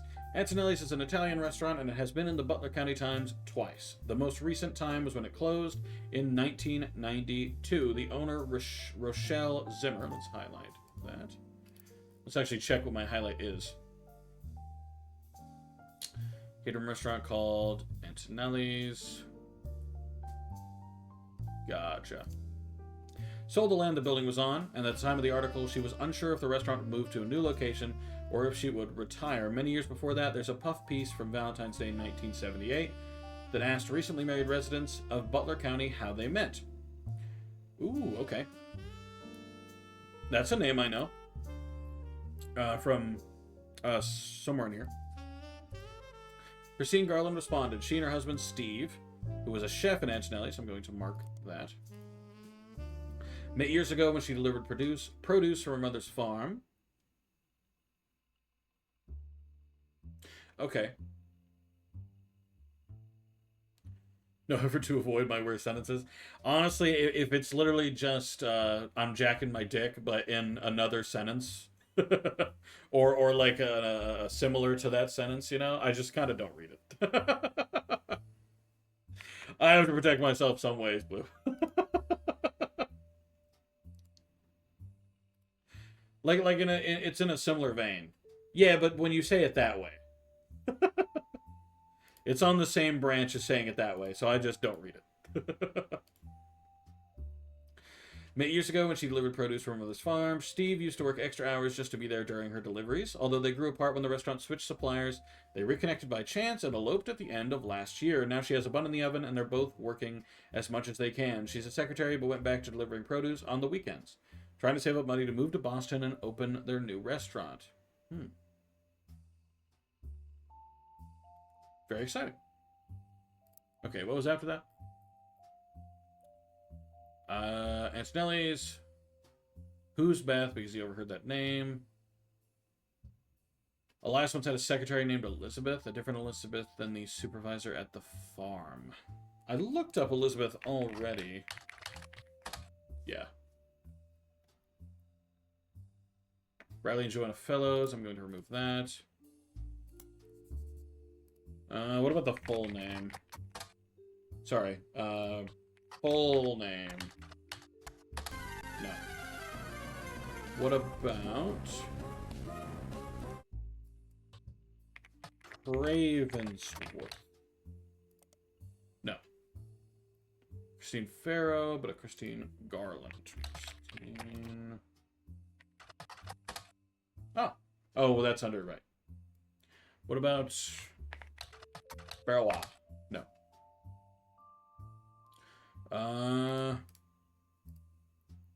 I'm not going to look up everybody's name here. Let's go here instead and look up Grandorf Dove. Cat got lots of hair. I mean, it is a cat.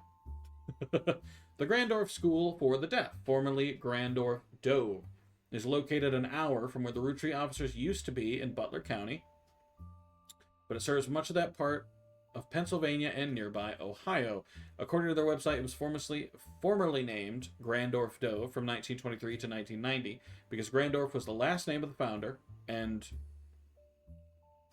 Dove, okay, or Dorf, I guess, is the Danish word for deaf. Oh, I like that. That's pretty hip. I love that name. Have you played Team Fortress 2? Oh, yeah. I used to, way back in the day, definitely not recently, but like way back, I used to play pretty much only TF2. This is a long time ago now, though.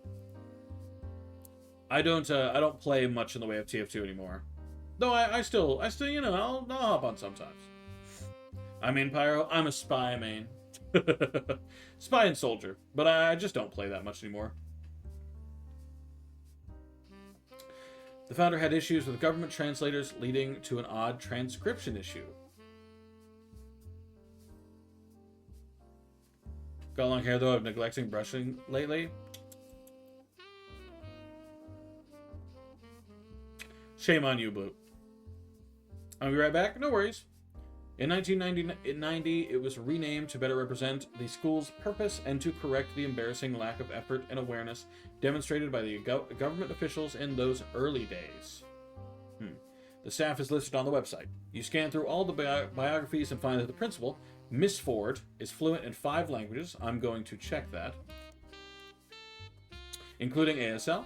She's been working at the school for over 15 years. Miss Ford's bio also mentions she's not deaf herself, but rather learned sign language to communicate with the deaf. It mentions that she was responsible for securing funding for the Hudson Wing. Okay. So somewhere in here is where Miss Ford sits.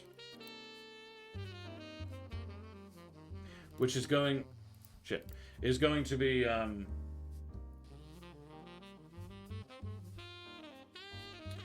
Susan Ford. So Susan Ford. I need to keep an eye on a Susan Ford. Let's look up the Hudson Wing. The Hudson Wing was an expansion to Grandorf Dove, now Grandorf School of the Deaf, first built in 1982. It's a separate, much smaller building. Let's actually check the time zones here. 1982, so this is probably the last one then, if I had to guess.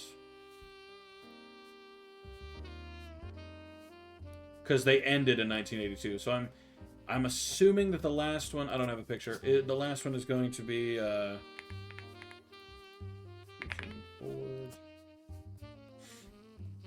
really quick, hold on, let me go here. Susan Ford is fired. Was Susan ever replaced by anyone else? Moved to office staff, what about before then?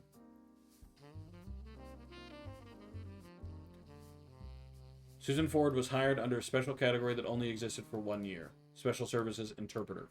And then she gets moved to office and fired in 1982. Okay. So I'm assuming that's where she goes then. She was principal. I don't know who she married. And I don't know who her kids were. And I do not have a picture. But I'm going to keep that in mind. Baxter's got food? Ooh, what kind of food? You have to tell me about it. It's a separate, much smaller building, half a block from the main campus, and operates as a smaller, independent school that offers free ASL courses for the family members, friends, and caretakers of deaf children. That's hip as hell. That's awesome. Macaroni? Just macaroni? Is there any cheese? According to their history site, they got their name after the president of the Roottrees Company generously donated $250,000 towards the construction of the building. Very exciting. No? Damn. So it's just noodles? Just hot noodles? There's also a very vague history section that you can somewhat fill in with details. It mentions that the donation came at the insistence of an employee of Roottrees at the time. It mentions that she learned ASL from the main school before the Hudson Wing even existed to surprise her future husband, who was deaf. After realizing how useful a service like this could be to non-deaf people that wish to better serve those with hearing issues, she convinced Roottrees management to invest in the school. So maybe no affair then? Okay. The Hudson Wing opened and she became the first teacher at the new campus. Ooh. At first it only operated on weekends, but since then it was added afternoon classes on some weekdays. Okay.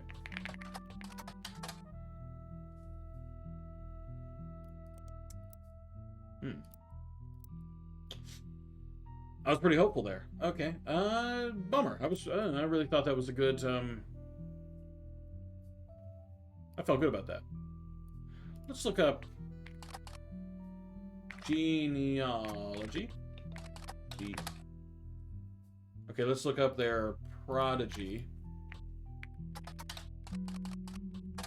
No? Let's look up the 6 pieces one then. No? Okay. Let's look up Regina Clementine. Let's look up Regina Salazar. No. Mary Beth Clementine. Mary Beth Clementine was a singer most popular in the years between 1942 and 1959. She traveled around the country performing at churches. Her repertoire was a mix of religious and popular songs, and although she recorded a few records, they seem lost to time. The only one you find mentioned was a cover of He's Got the Whole World in His Hands, released under the label New Edison. Sorry, before I forget here. The earliest one is going to be between Elias,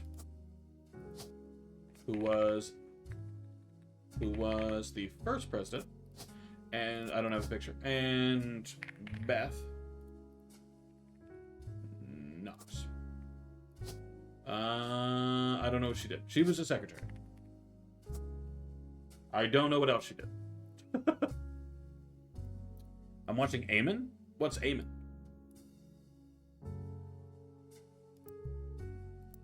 There it is. So let's mark these first, and then I'll keep on reading.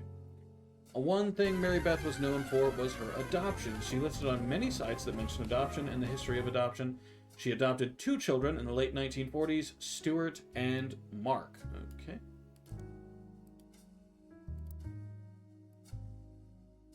So that should be...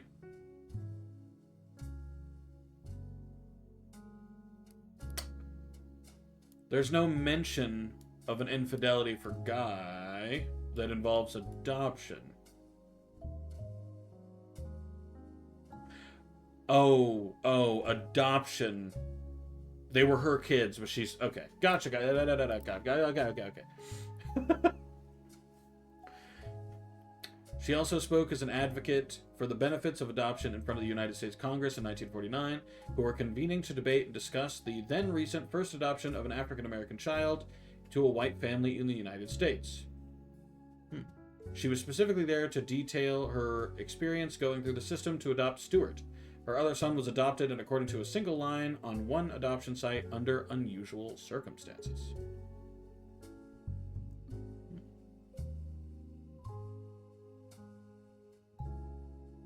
First adoption of a system to adopt Stuart. Wait, so...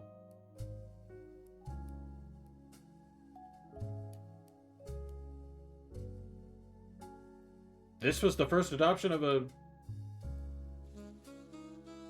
Huh.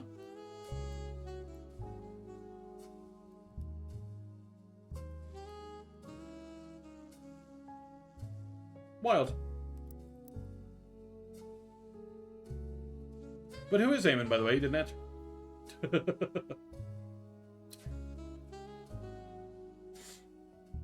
She also spoke as an advocate to the benefits of adoption. Already read this. In 1959, it surfaced that Mary Beth had been twice divorced, both times to her manager, Sterling.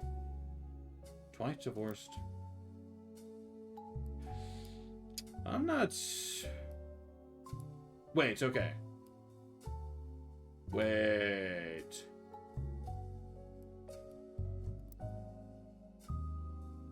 Twice divorced to her manager, Sterling.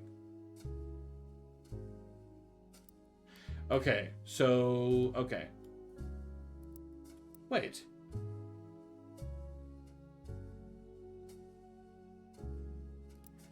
$1959?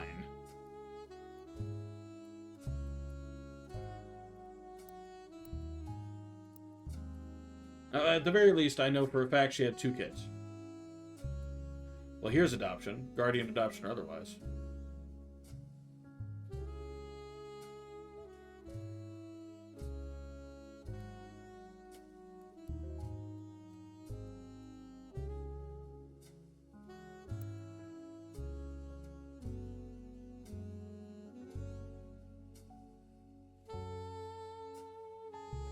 System to adopt Stuart. Her other son was adopted later, and according to a single line on one adoption site, under unusual circumstances. She died in 1994 at the age of 76.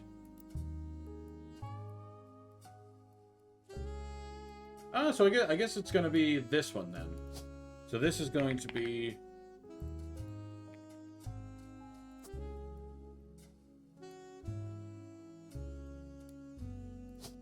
No, wait, that can't be right.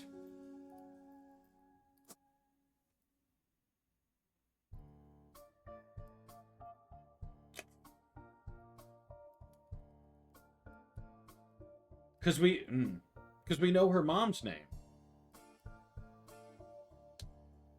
Regina.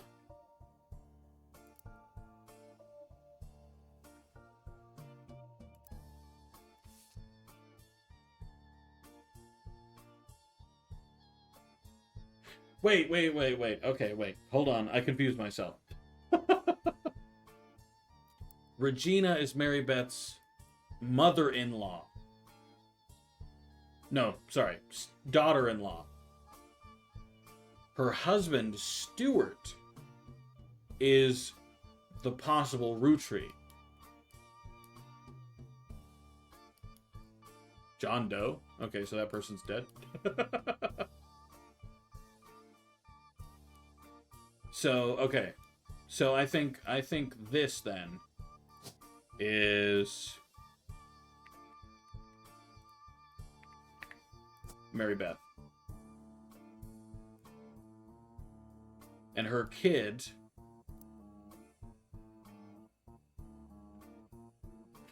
Wait. Detail her experience going through the system to adopt Stuart. The other son was adopted late. Okay, yeah. Okay. To adopt Stuart. So this will be Stuart.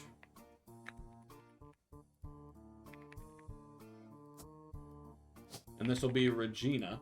I don't know her original last name. Never said what Eamon was. He never said why he joined randomly and said I fucking hate myself either. Both things are still a mystery. And this is back when? Both times we were manager Sterling. So you... I don't know who Sterling is, but I'll keep Sterling there, just as something to keep in mind. Wait, no, but they were divorced. Shit. Twice divorced. Okay, so it's not here then.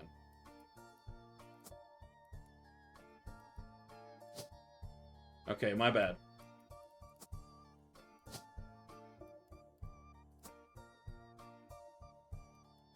Twice divorced, husband Sterling.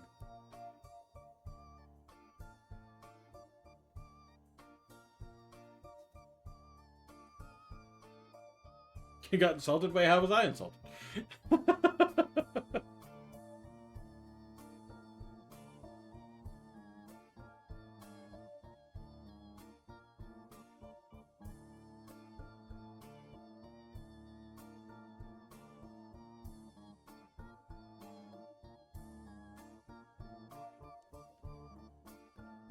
Oh, and you did the Eamon nuts thing? But that's not an insult, is it? I've never considered that an insult.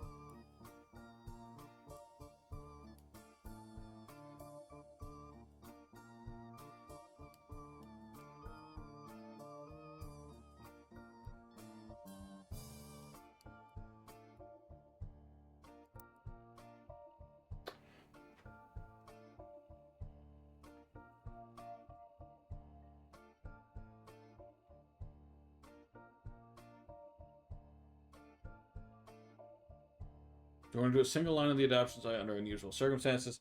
Mary Beth had been twice divorced, both times to her manager Sterling. This ended her career with a religious audience she had been catering to, and while she performed occasionally since then, she faded into obscurity. Mary Beth passed away in 1994 at the age of 76.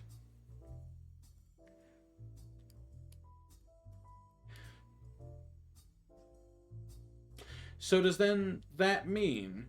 Because this is the only divorce with 2 kids. So Susan Ford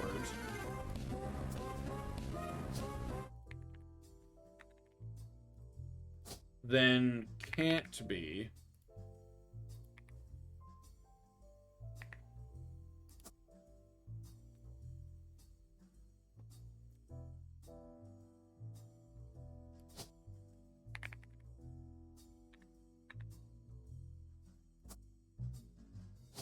Wait, is there not a singer option?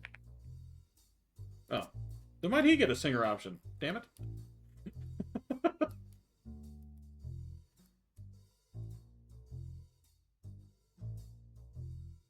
The question is, which kid is which?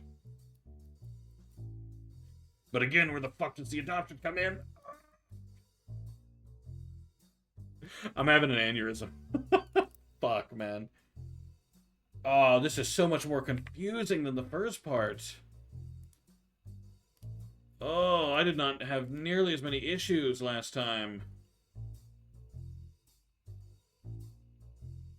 Fuck.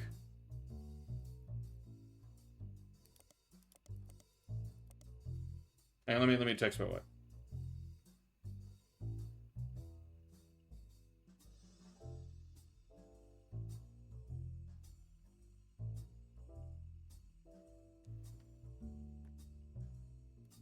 I got emails about our email, so I'm just making sure.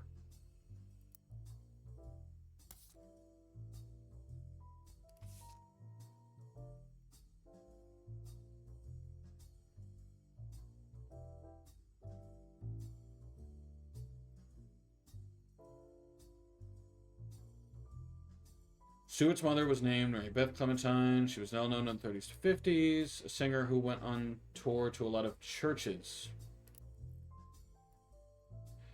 Oh, it's going to be this one, isn't it?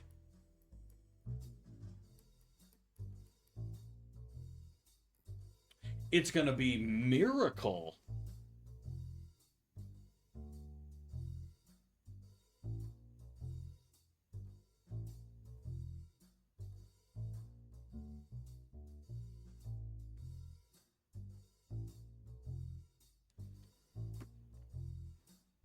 Come to your house, Spyro. Well, better be dressed as the full suit then. So,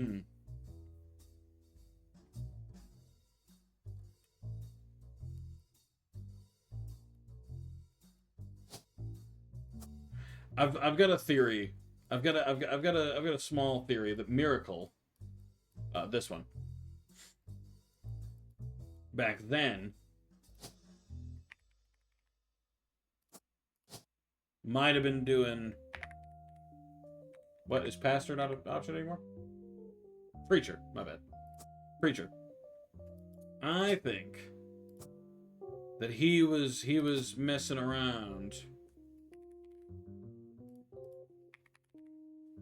Excuse me.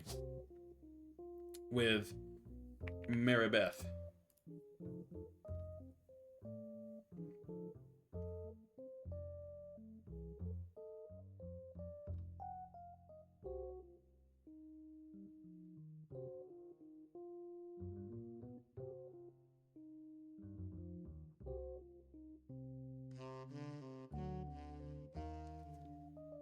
Sorry, I just had to send a reply.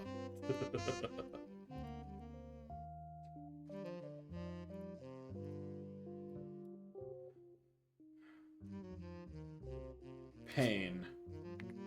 So, Sterling. I don't have a picture of him. It doesn't say adoption, but I'm assuming the adoption is a red herring. I assume the adoption didn't happen. So I assume this, then, is Stewart married to Regina. I don't know her last name.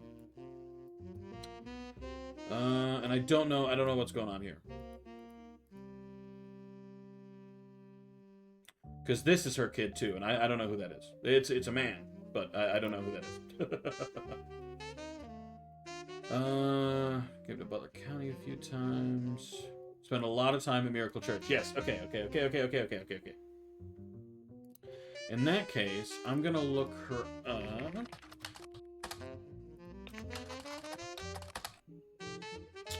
Sorry, I can't just put Mary Beth. I have to put Mary Beth Clementine. Religious hymns at the Miracles Congregation Church. She mentioned 2 times that the first visit from 1949 was more substantial. 1949. Okay.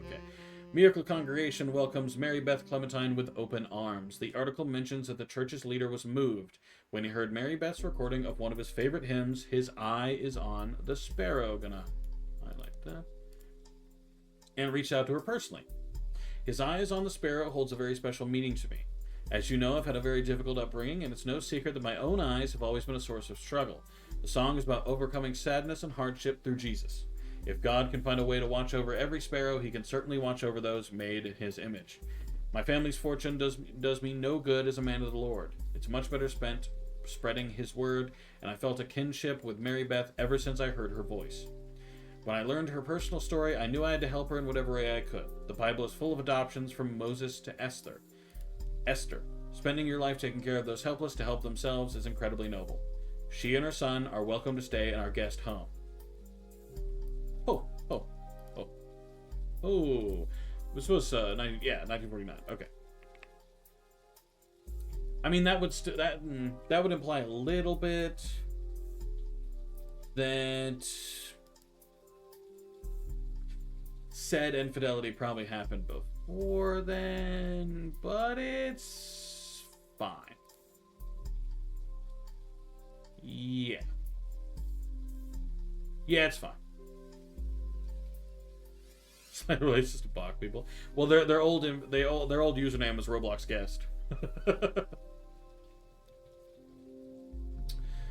The second visit was a few years later, in 1953. The article mentions that her first visit was a massive success, and at the insistence of Miracle's congregation, she's returned for an encore. It also mentions that the unusual circumstances of her second son's adoptions have prevented her from touring recently, but does not clarify. So she had the kid. Reviewed and advertised many times in Modern Music Monthly, but the most popular recording was the release of her cover of He's Got the Whole World in His Hands. Let's highlight that. It was released under the label New Edison. I highlighted that earlier, but forgot to look it up. Okay, my bad. Modern Music Monthly has a very positive review of her cover, and the writer complimented her voice and the tone of her guitar. The review had nothing to say about Mary Beth herself, so it's not of much use to your investigation. Fair enough. There were also some other Mary Beth Clementine releases that appeared. One of them was The Old Rugged Cross, highlight that, which is the only song that was advertised but not reviewed. Okay, so let's... Sorry, didn't mean to talk to you, Mr. Duck. Let's look up The Old Rugged Cross.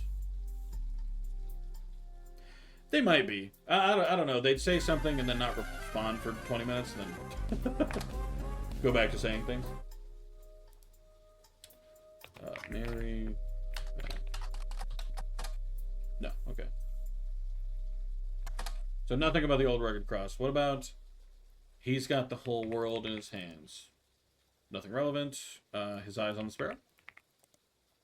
Religious Hymn has been covered over the year by many artists, so it's likely not relevant to your search. The premise is that the singer realizes that they should not feel discouraged or disparaged by their troubles, as God is watching over every creature. If God can watch over and love something as small as a sparrow, then the singer knows that God is also there to watch over them.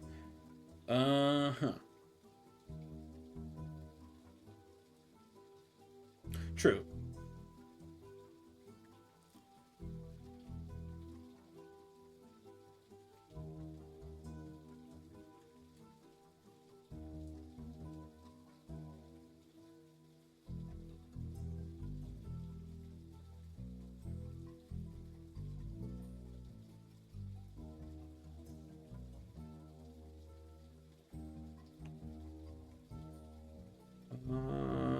New Edison. There it is. New Edison is a small record label based in Los Angeles that existed for a few years in the 40s. It raced to release cover records of songs that were gaining in popularity. According to a website about the history of recorded sound, it was named after its founder, Sterling Edison. Okay, Sterling Edison. Gotcha.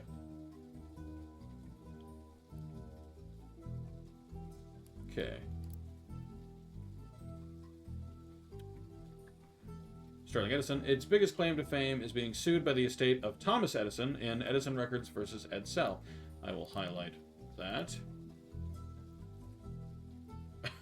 I miss Joey. Joey is rarely here. You also find a few references to New Edison and Mary Beth Clementine on sites about old records. One collector says that the Holy Grail is a re-release of The Old Rugged Cross and says that the first edition was originally published before she legally changed her name.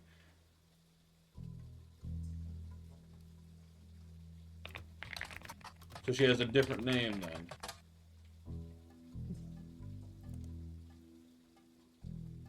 Well, when I look up The Old Rugged Cross, nothing happens. Fucker. Another site claims that the police had to be called to New Edison Records after its owner, Sterling Edison, got in a physical altercation in public, leading to a divorce. There are no cited sources or evidence, and the site contents seem user-submitted. There's an email address at the bottom and the phrase, "Send me your stories about old Hollywood, and I'll add them to the page." Let's look that up. Do you use Old Spice? The deodorant? Yeah. Sometimes. Why do you ask?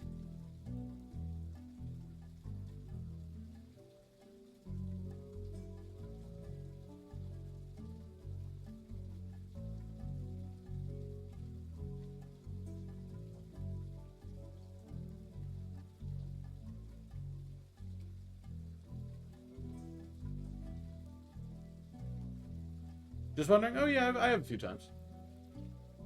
I like some of the smells. Some of the smells are less good. Edison Records was one of the first record labels named after Thomas Edison. The history of the company seems very unimportant, except for potentially a lawsuit in 1949. A website about lawsuits mentioned this is a fun case because the name of the lawsuit was actually the biggest problem for the person being sued. A record producer who called himself Edison was immediately outed as not actually being named Edison. Edsel was a German last name, and at the time of the founding of the company, the U.S. was at war with Germany. The company's founder immediately settled to try to get the case to go away, but the damage was done.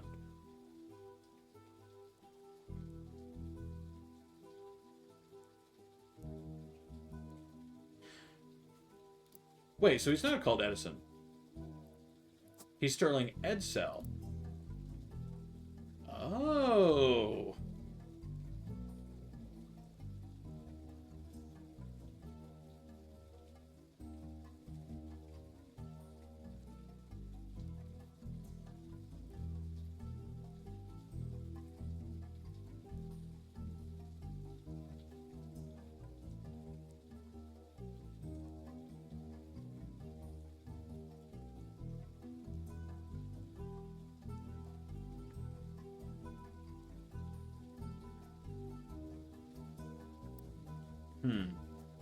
This doesn't help me that much, truthfully. That's still only 3 records. So even if I was right, it wouldn't be locked in.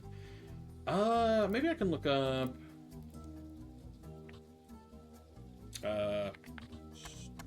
Stewart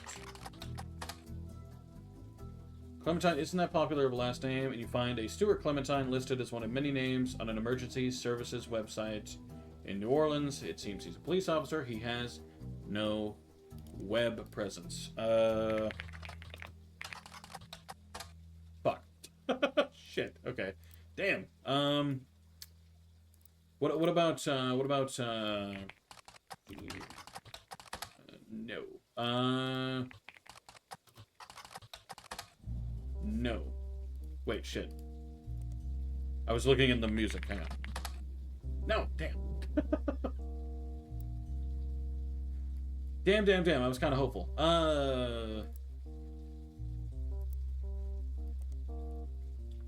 What if I looked up... Sorry, what did I highlight? It was, Edison... Large company with many different releases. There are a ton of mentions, but none of it is relevant. And it was called... New Edison. Here it is. Seems that New Edison Records and Modern Music Monthly had quite a lot of overlap. There are countless advertisements for various covers of popular songs, and they all start to blend together. When you scan the results for anything other than an advertisement, you do find a very brief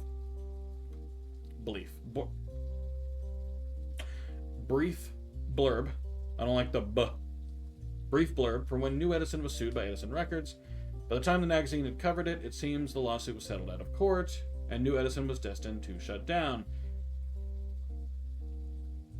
The owner, who went by Sterling Edison, said he'd likely create a new record company, but there's no evidence anywhere that he did, and that was the last mention of him in MMM. Sterling.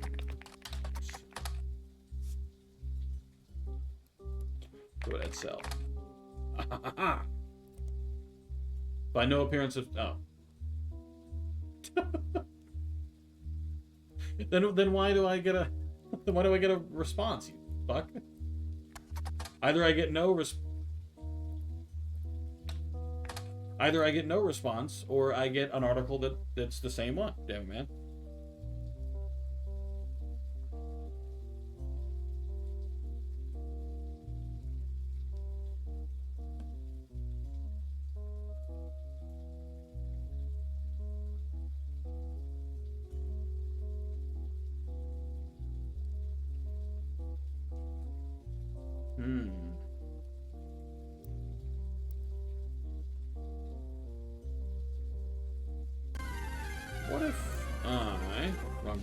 What if I looked up old rugged Ross?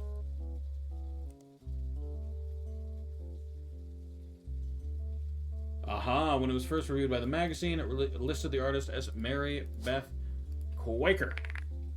Liar. Mary Beth Quaker. Good. Good. All the Pokemon I want? Do you think it's time to put the Pokemon and Friends game down, you think? Replace it with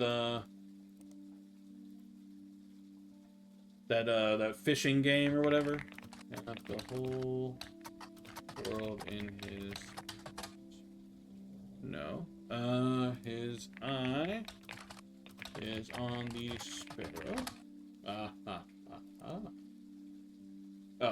Oh, never mind. Okay, this is the same thing. My bad.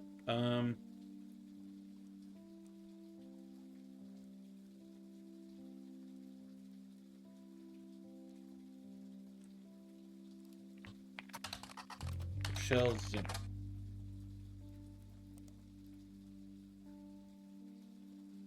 Maybe. I've noticed it's been used less and less.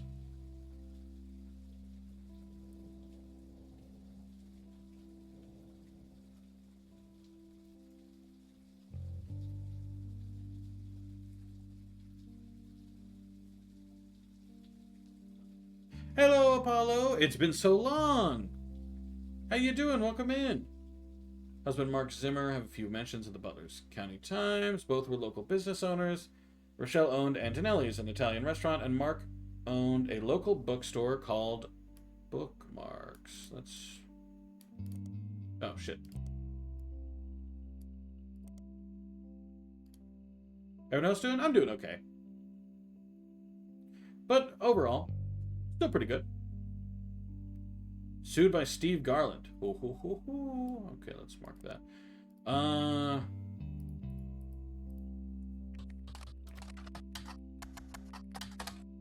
Steve Garland. What have you been up to, Apollo? I haven't seen you in how long? What you been doing? Mentioned a couple of articles. The first of how he met his wife, Christine. Yes, I knew that when he worked at Antonelli's. The second is for month laters in September of 1978. A listing for his weekend cooking classes, Gourmet pour the Groovy. The blurb mentions that he's been giving lessons from his home kitchen for the last month so they can keep an eye on his son. The third was from 1991 and is titled Local Author Sued by Former Butler County Resident. It seems that a local author by the name of Mark Zimmer was sued by Garland after Garland saw Zimmer promoting his book, Kitchen Tales. Let's highlight that.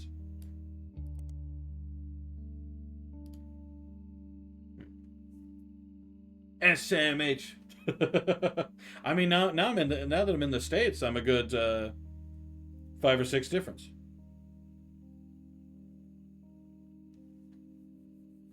SMH.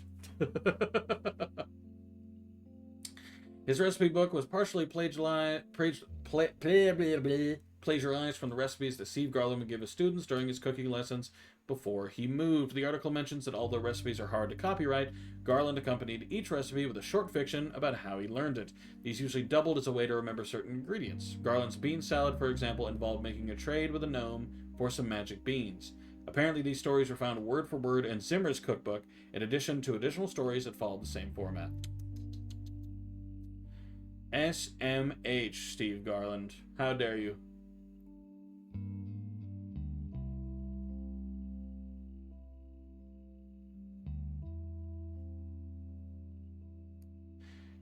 This might be a typo, actually. Was sued by Garland after Garland saw Zimmer promoting his book. But it also says that... I don't know who plagiarized who.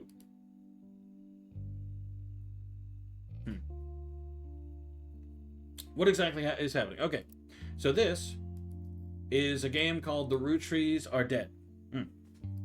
So the game starts with these 3 girls having died, and their father, having died in a plane crash, okay? And my job was to find out who the money from the Rootree Candy Company, started by these 2, where that money went. So I had to get an entire family tree of everyone to figure out where that money was going, who was counted in the family. And now, because I have finished that bit, everybody's coming out of the woodwork saying that they're a Roottrees secretly on account of infidelity. So that's what I'm doing. I'm finding adulterers. That's my job. And it's very complicated to find out, you know, when and who they cheated with, unfortunately, because they don't have like convenient naming conventions.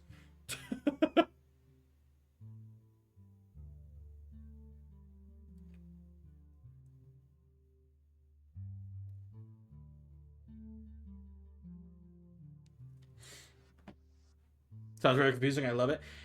It's very confusing. It's also really fun though. Like it's really engaging. Really sucks you in. Actually, let me get rid of this again. It was something Ford, right? Was it not Sarah? Susan Ford, and she was a principal. And I don't know her husband's name. Okay. I'll keep that in mind for now. And let's go back to this. Oop, did not mean to press that button. So, okay, so first I'm going to look up his classes.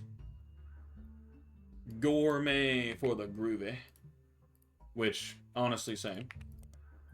Never mind. Simmer promoting his book, Kitchen Tales, Public Library. Kitchen Tales. And the name was Mark Zimmer, I think. Full title, Mark Zimmer's Kitchen Tales, published 1982. No copies available, re-released as Garnishing the Truth. Garnishing the... Oop, did not mean to do that. Nothing relevant. What?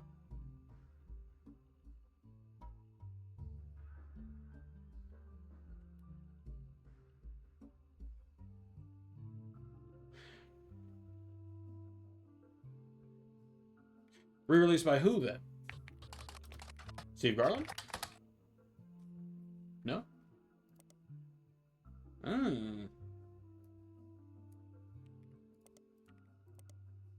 Oh, here we go.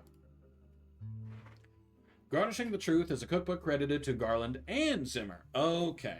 It was released in 1994. It was actually quite successful as the duo appeared to promote it on a daytime talk show. There have been multiple printings since. According to a book review, the recipes are accompanied by stories that help the reader remember the ingredients. The reviewer says that it seems perfect to learning to cook with the entire family. So Garland and... Do I really have to pull up the full names? Okay. Steve Garland and Mark Zimmer for Garnishing the Truth. Okay, so I did have to do that.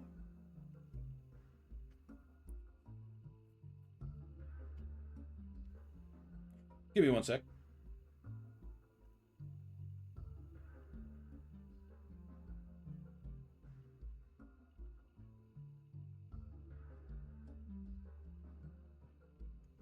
I just need to look at something.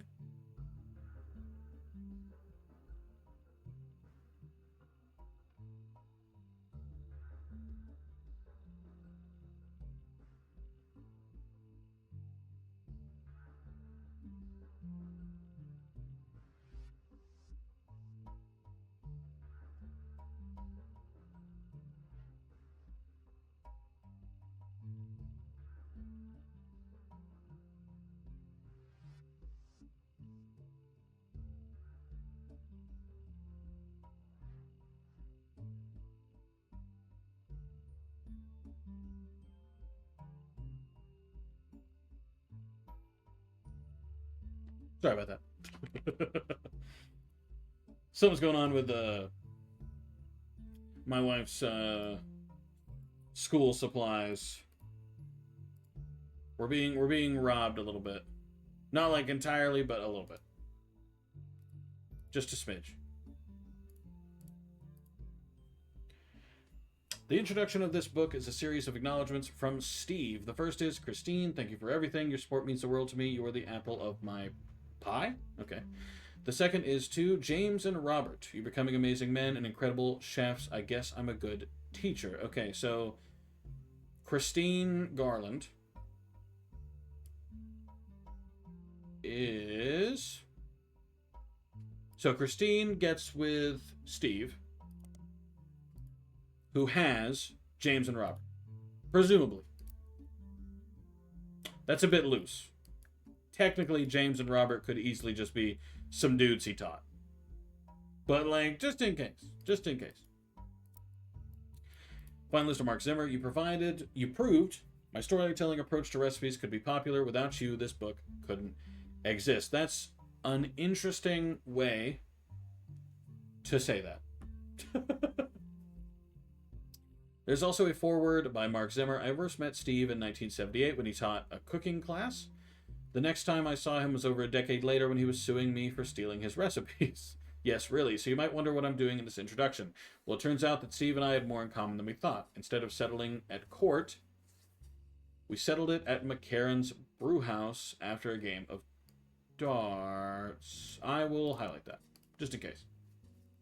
By the end of the game, he and I agreed we'd both rather make a ton of money together than spend a ton of money on lawyers. It's pretty rare to meet your best friend so late in life, but when I decided to retire, I moved to Boston just so we can hang out. So if you're browsing this book in a bookstore, please buy our book. We need more money for when the free beer runs out, and the bookstore could probably use the sale. That's pretty good. I do like that. So let's look up McCarran's Brew. I don't think this is a lead, but I'm curious. Oh, McCarran's Brewhouse is a pub in Boston, and they have a website. Apparently, the bar has been around a long time. On the site, there's a list of famous people who have had a drink there, including former president of the United States, not of the Roottrees Company, Kennedy. There's also a few listings of television shows and books that have mentioned McCarran's, as well as how they came up. One of them is Garnishing the Truth, which the site has this to say about. Local and regular Stevie G wrote a book about our food. We prefer cocktails, but he gave us a shout out, and we ain't gonna say no to free press. So go grab a bite at his kid's joint, Friday, and then swing by to meet him for a drink.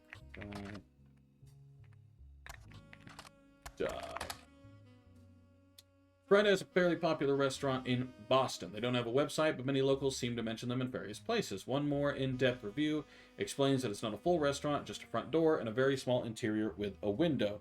Usually this restaurant only serves vegetables, but a lot of reviews say that in spite of that, it's delicious. No. No, I'm just telling you, no, it's not. You find a short story about it listed on a website called My Boston Homepage. Whoever runs the page seems to just link to random sites related to Boston, tell personal anecdotes related to Boston, and give their relatively short opinions on things in Boston. It's very unorganized. It has to say this about Friday. Wicked, overrated. I saw it in Chef's Signature. I'm going to highlight that. Chef's Signature. So I went, and there was a huge line, and they didn't have a single meat dish. I'm also going to I'm going to highlight My Boston Homepage to check later. You have a Discord account or server? I do have a Discord. You can do !Discord, and you'll be in. Let's see. What do I want to look up first? Send me the link. Do !Discord, and it'll send you the link for you.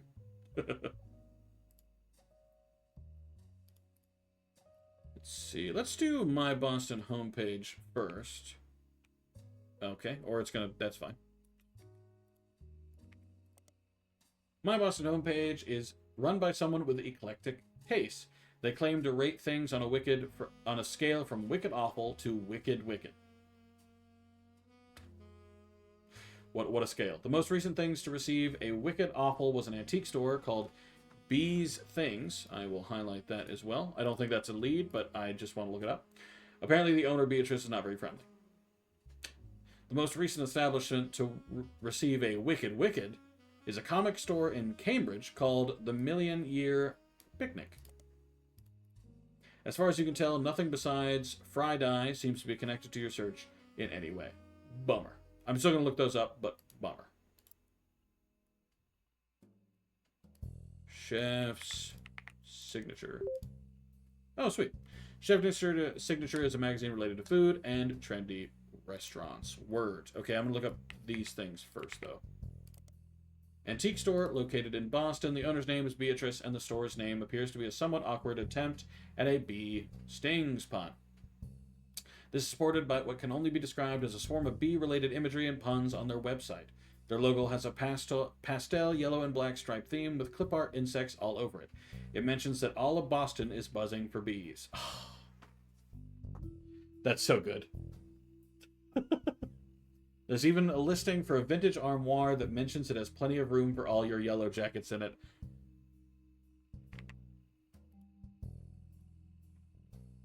Peak. That's so peak. At the bottom it states, fly on down, honey, and make a deal with Bee. Or Beale? Deal with Beale? Nothing here appears to be relevant to you. That's so good. Oh, man.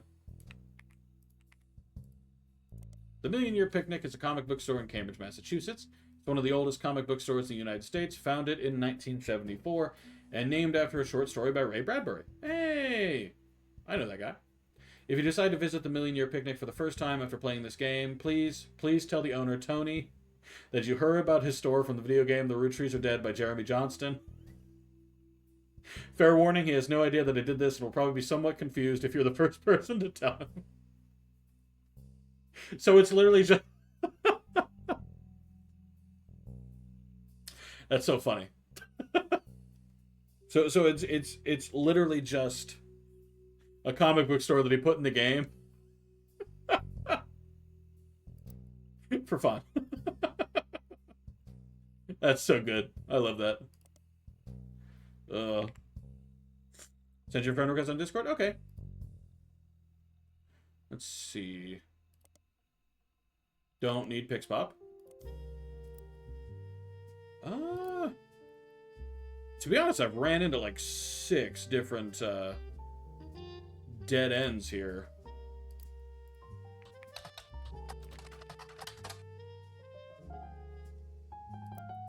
Because I can learn all I want about a Steve Garland and like what he's done, but that doesn't do much for me.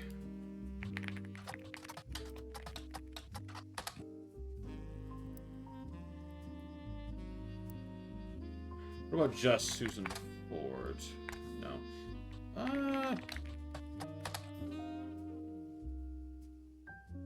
I looked this up before, I think.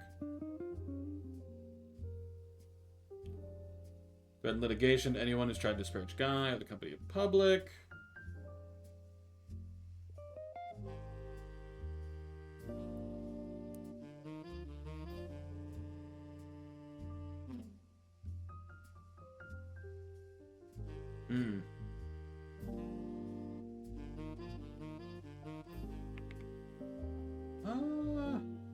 You know what? I'll come back to this in a minute. I will be right back. Sorry, wrong screen. Sorry if anyone got jump scared a little bit there.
Oh, the ads are meant to be playing anyway.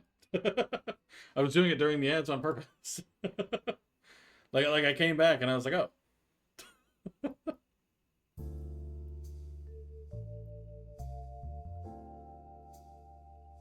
Looks like it's on ads anyway. So I was like, fuck it, might as well, you know.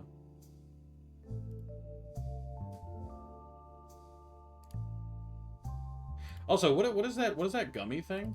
How do you even get that?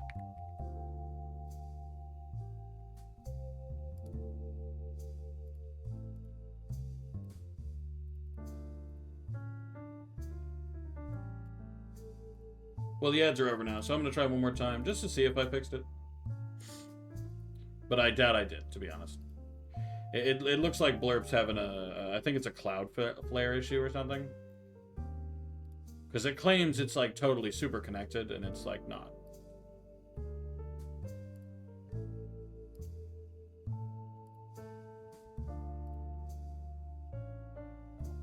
Last day? Last day for what? Like how do you get it?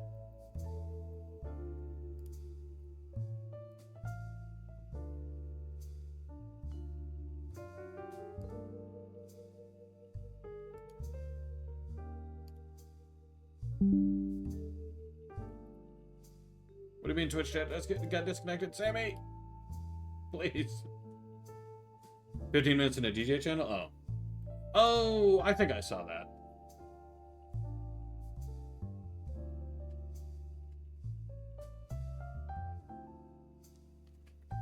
Like a while ago. I didn't really plan to fuck with it. I just don't care about emotes that much.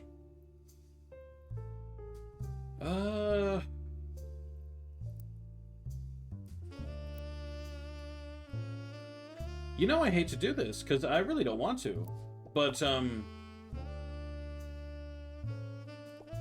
because I looked up hints maybe like twice in like the original game, okay? Because like look at how many names there are up here. Like I've looked maybe twice. I looked up names, or I looked at hints. But I'll be real, I'm running a blank. I don't know if my brain's just not in it today or what.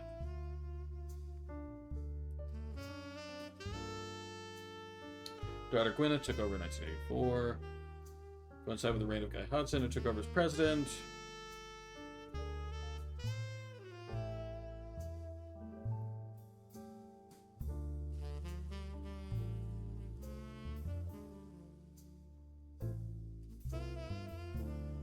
Sam's farm supervisor was named Elizabeth. Elizabeth had a daughter who Sam never met, but worked as one of Guy's secretaries. According to Elizabeth, a caterer from a local restaurant met her daughter at one of Guy's parties, and they eloped quickly. Rumor has it that her daughter showed up with Guy and didn't seem comfortable. Okay, so... married. Okay, hold on. I think it was Christine. Her last name would be Garland. This is Garland. This is Steve. And what was the mother's name? Elizabeth. Okay, so we don't know. In other words. Christine was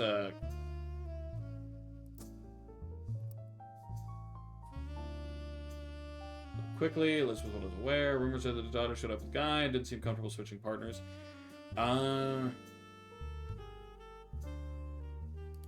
What was her job? It doesn't really mention. Maybe she was a housewife then? I mean, she was a secretary before, but don't have a picture of her. Oh, wait, but. Hold on, it should be mentioned up here. Susan Ford, no. Emily Seinfeld is now Emily Barnes. Lisa Lewis, Corinne, Beatrice, Juliet, Doris. Christine Pharaoh. Pharaoh. Okay, Pharaoh. Last name is Pharaoh. All right. So, can I look up a Christine Pharaoh? No. No, I cannot. Okay, finding pictures is going to be a pain in my ass. Unofficial factory in Brazil? I could look up Roottrees Brazil. Roottrees Brazil, sometimes erroneously referred to as Roottrees Brazil, is one of the companies created to manufacture and distribute Roottrees candy. It was developed as part of the Roottrees Everywhere initiative near the beginning of 1979. Unlike some of the other Roottrees Everywhere results, Roottrees Brazil seems to be a success. You do some rough translating and find a significant amount of information about it. Okay. Brazil was the only region in which caviar-flavored 5 pieces were a hit. The primary reason that the factory still exists to this day is solely to create that flavor, which comes in its own standalone 5 pieces bag with Portuguese writing. A small town named Alvalagos, near the municipality of São Bernardo do Campo, became the location chosen by the Roottrees Candy Company after a newly elected local politician named Edson Soares heard that they were planning a new factory and petitioned them in early 1979. Let's highlight that. But this is the one that was bribed, right? Okay. The factory was controversial as locals did not want it. The Roottrees visited Brazil around Christmas and managed to break ground on the project. Since then, however, it has been operating relatively smoothly, except for 2 incidents. The first was Incendio de Bordo. I will highlight that. In 1982, and the second was an unsuccessful strike in 1995. Okay. The factory was originally built and run, according to paperwork at the time, by a small company called, no, I'm not reading it, which literally translates to New Brazil Candy Corporation. This company no longer exists. Not much information has ever existed about it, and the Roottrees now run Roottrees Basil Brazil. Sorry, no, Basil. Entirely. So let's look up Roottrees Everywhere. Roottrees Everywhere was an expansion in the late 1970s. It coincided with some other large changes at the company and had mixed success. As far as you can tell, the different companies related to it were all formed in very different and sometimes haphazard ways. There's minimal organized information about the history of the expansion itself online, but you can glean the following. Roottrees candy has been distributed globally to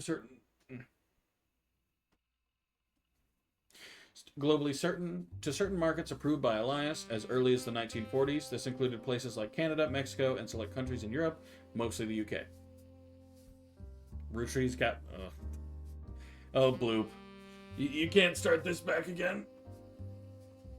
Ugh.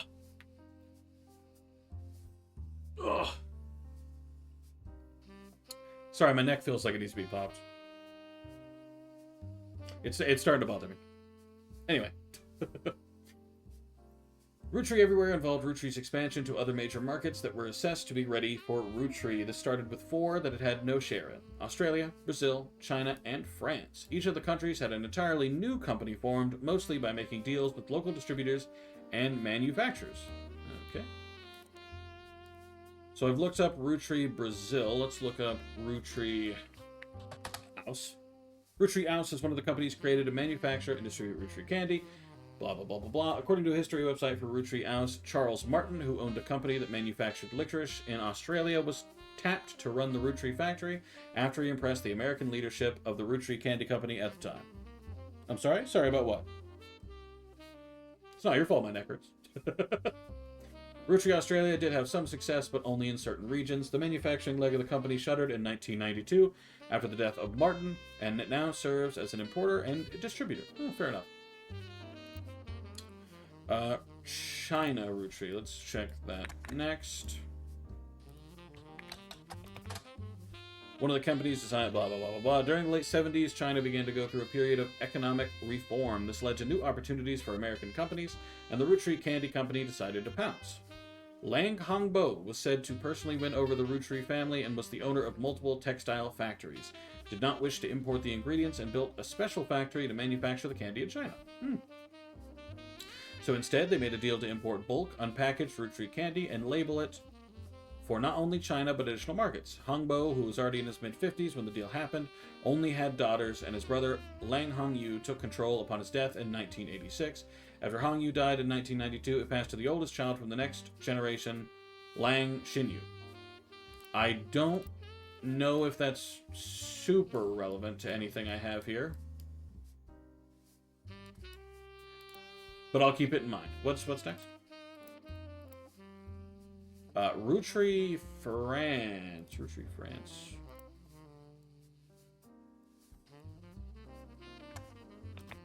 France. Developed with blah, blah, blah. Apparently, Roottrees, France was a non-starter. Negotiations broke down pretty late in the process after the company had already been formed. Then the leadership of Roottrees went through a very large change soon after. The CEO of Roottrees, France was meant to be Tristan Robert. Well, I can look up Tristan Robert, who at one time was in negotiations to take over Roottrees, France. He is still alive, and you come across an interview unrelated to Roottrees from a few months ago. It seems that other countries have not been immune to Roottreemania, as you recognize the word Roottrees in one of the questions. It seems the interviewer snuck in a question about his experience with the company at the end of the 70s. The article is in French and takes some time to translate section by section. He mentions Guy by first name only, and the tale he tells is ugly. Guy, the president of Roottrees, was one of the worst men I have ever met. He approached my wife about having an affair, which she refused.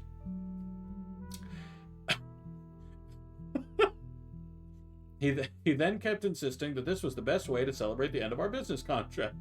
I don't think he expected her to say no, and I don't think he thought she would tell me what happened.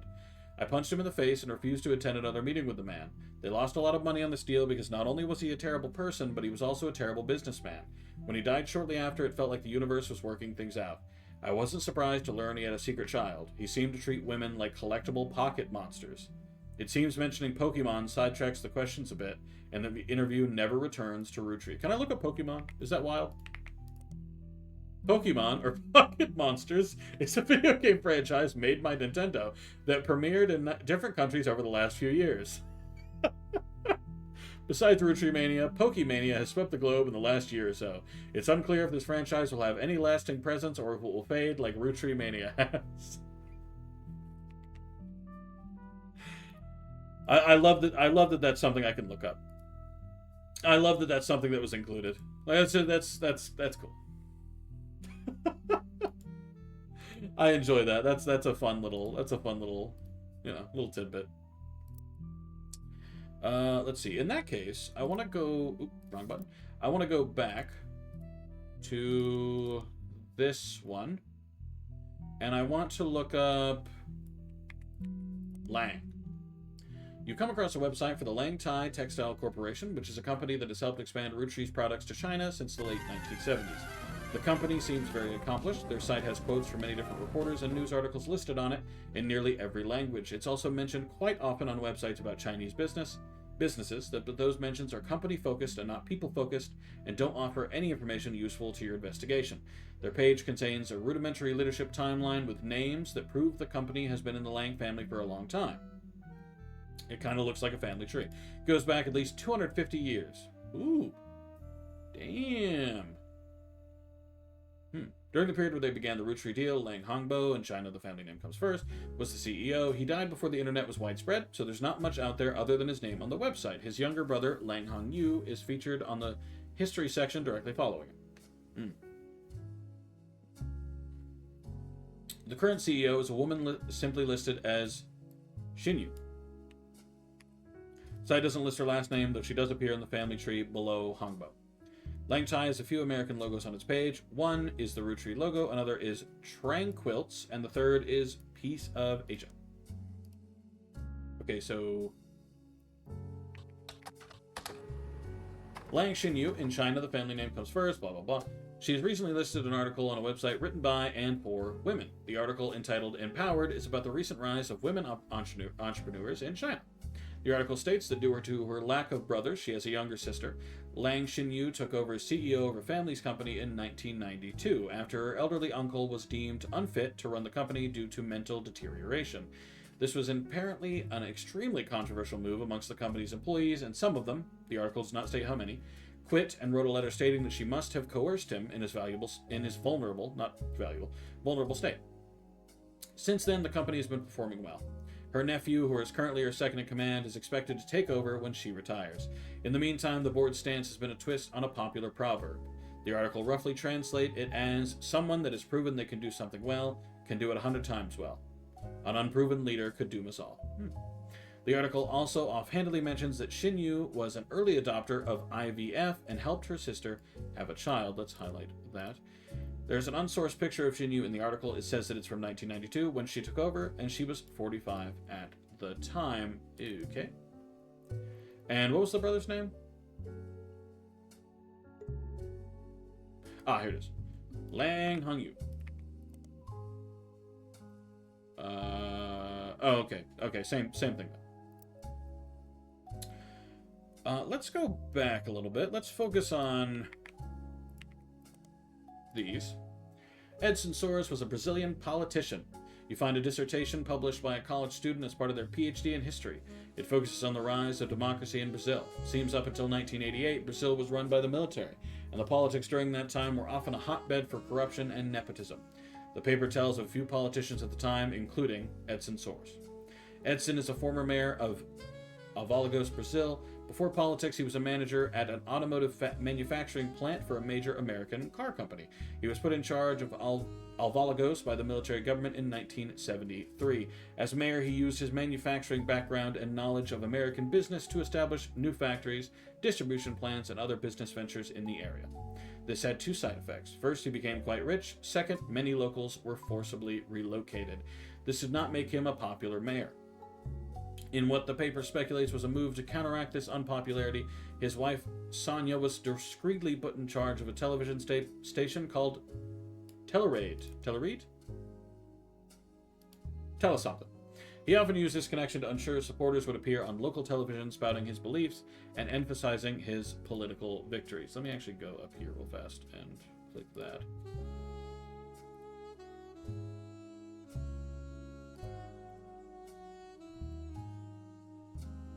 Sorry, I'm just trying to get notification blips off of my Discord. It bothers me whenever I look down. And I just see just little notification blips, you know? Not into it.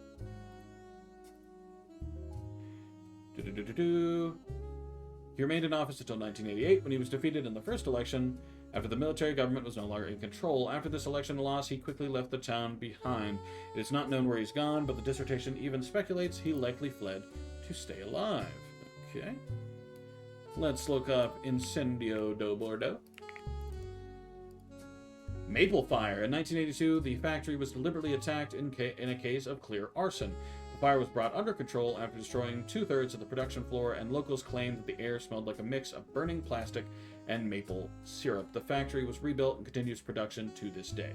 At the time, it was unknown why this happened, but last year a news special did list this incident, as well as a few others in the small town, as backlash to perceived corruption in the government at the time.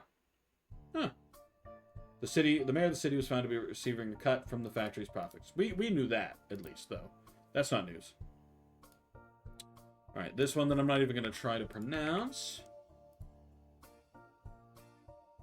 Oh, okay, looks like this is the same.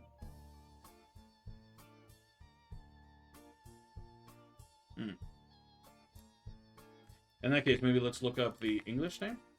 No, okay, none at all.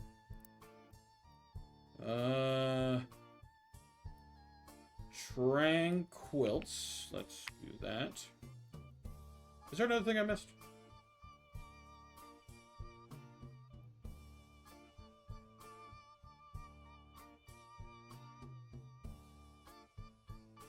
Oh, yeah, I never did look up bookmarks.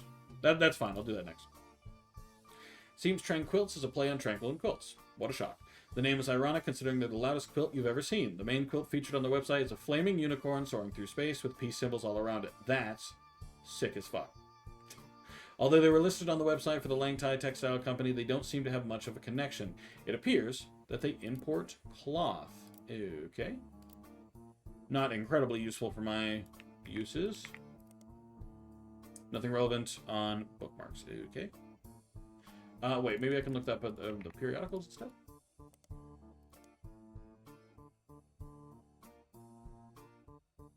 Did do a book signing in 1970. Okay, so nothing useful for what I need. Piece of Asia. American arm of Lang Thai, located in Pittsburgh. Oh, okay. According to their site, the Thai in Lang Thai translates to peaceful, so they chose their name in America to match. There are a lot of other companies listed here. Too many to investigate, as very few of them seem to have any relevance. Seems Piece of Asia is nearly as accomplished as Lang Thai. They offer fabrics and cloths at wholesale prices. You don't spot anything out of the ordinary. The business is said to be owned by husband and wife Jerry and Linda Han. Their Chinese names are listed too. And using an online translator, it seems that Jerry is Han Junwei and Linda is Lang Jinyao. Okay. Gotcha. I'll highlight that, but I don't know how this connects to Guy yet. Like, presumably it does, you know, because we got Christine Farrow here. But I have no idea yet how it connects in any other way. Literally any other way. Let's see. Piece of Asia, Telluride. Telluride is a former television station in Brazil. It came into being after 1970, after a vacuum was created due to the removal of different network. Due to lack of resources, you don't have much to go on about who ran it and when. Alright, Bloop, no worries. I appreciate you hanging out as long as you have. Maybe Han Junwei? Still just the same. Alright, let's take a look at the piece of evidence. This is Lang Jinyu. Okay.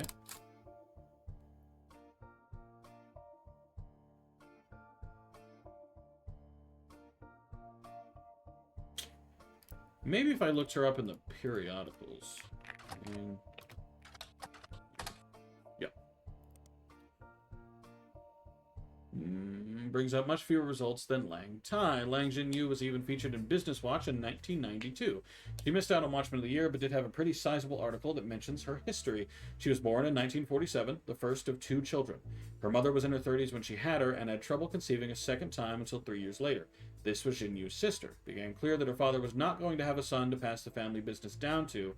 This is how Jinyu became involved. Her father stayed the president of Lang Thai for a very long time, and his daughters grew up. He began training them in hopes that one of them would have a son who could take over. One helped in China and the other in the USA. Okay. Okay. So the other kid is probably going to be relevant then. Okay. When he died, due to societal dynamics, the business passed to his male sibling, a younger brother. Many in the know knew that this could be a problem. His brother, Jinyu's uncle, was not a businessman and was not much younger than his brother. During this time, Jinyu essentially ran the company as her uncle's consultant. He began to have problems related to dementia, and Jinyu, who had already been running things behind the scenes, performed somewhat of a power play. She stopped working until the results of her absence began to cause problems. Only then did they admit they needed her. Maybe I'll look up Lang Thai in general then? Maybe that'll get the sister.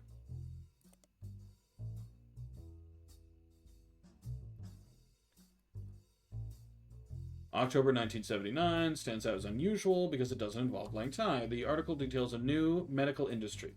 In vitro fertilization was brand new, barely a year old. After the first successful IVF birth in 1978, it seemed the industry began to grow, and a featured article about different companies all over the world and the cost that they could charge for their services was in Business Watch. This included a few cases of high-profile customers willing to pay a premium. Apparently, at the time, the CEO of Lang Thai was Lang Hongbo, and his younger daughter, Lang Jinyao, and her husband could not have children, so in an attempt to create a suitable heir, he paid, that's probably the company, to have the child implanted in his oldest daughter, who was unmarried. The cost of this was just over $100,000. The newspaper chronicles that Jerry Han has traveled from China to open the company, which is connected to a much larger company overseas called Lang Thai, that has connections to Roottrees. It's not a factory, it simply imports and distributes Lang Thai's products. It also mentions that Jerry is the son-in-law of the current leader of Lang Thai. As someone close to the family who learned English in school, he naturally raised through the ranks as they expanded their reach to America. Although Jerry's wife Linda doesn't speak English at all, she is currently taking classes and he is teaching her at home. Okay. According to the article, this was not the first time they were in Butler. They visited in the 70s with the rest of the leadership of Lang Tai when trying to court the Roottrees. It seems the first trip wasn't covered by newspaper.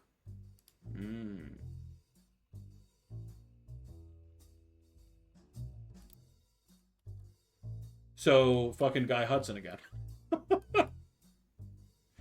Holy shit. Why did you keep having sex? My God. Would you chill out, man?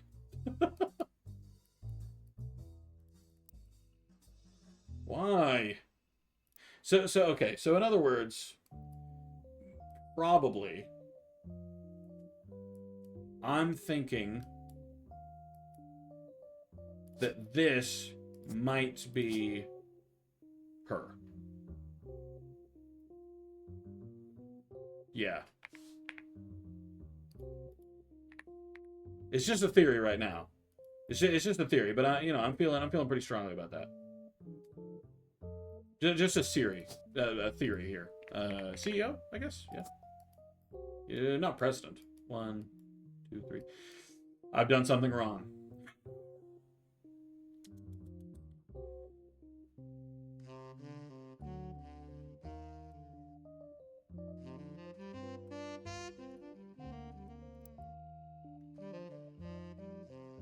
I've done something wrong.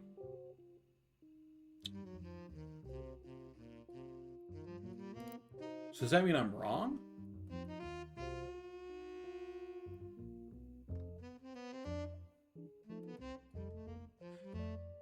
Unless...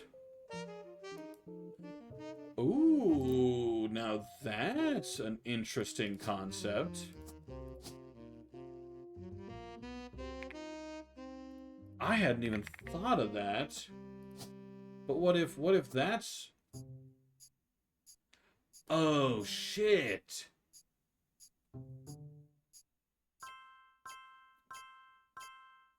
That's cool. Oh, damn. Oh, damn, that's such a good... fuck.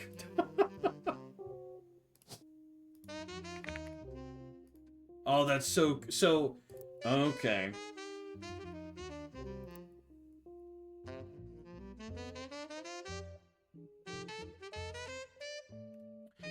Jinyu was an early adopter of IVF and helped her sister have a child. No. Oh, yes. Okay, yes. And your sister was what again? Sorry.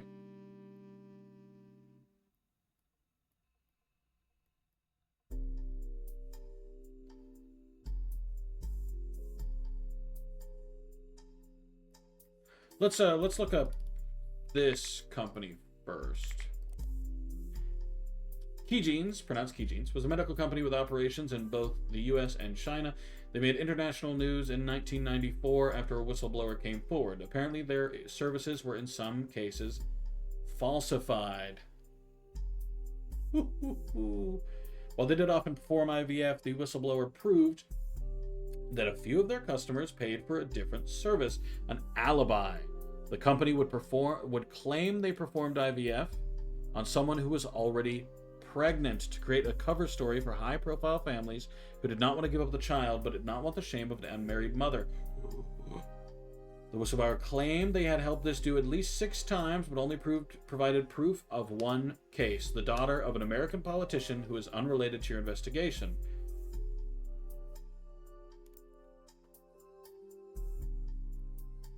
Okay.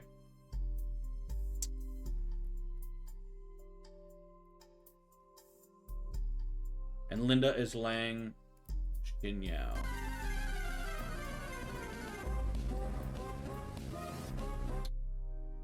Is said to be owned. So, business owner? I don't have an owner button.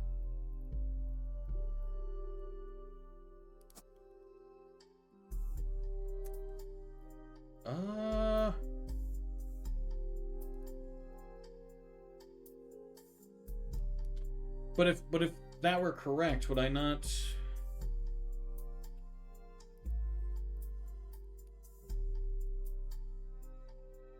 Would I not have a marriage button too?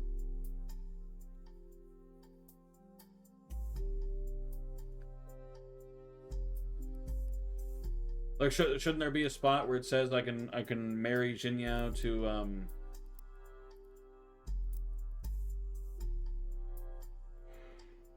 Han Junwei?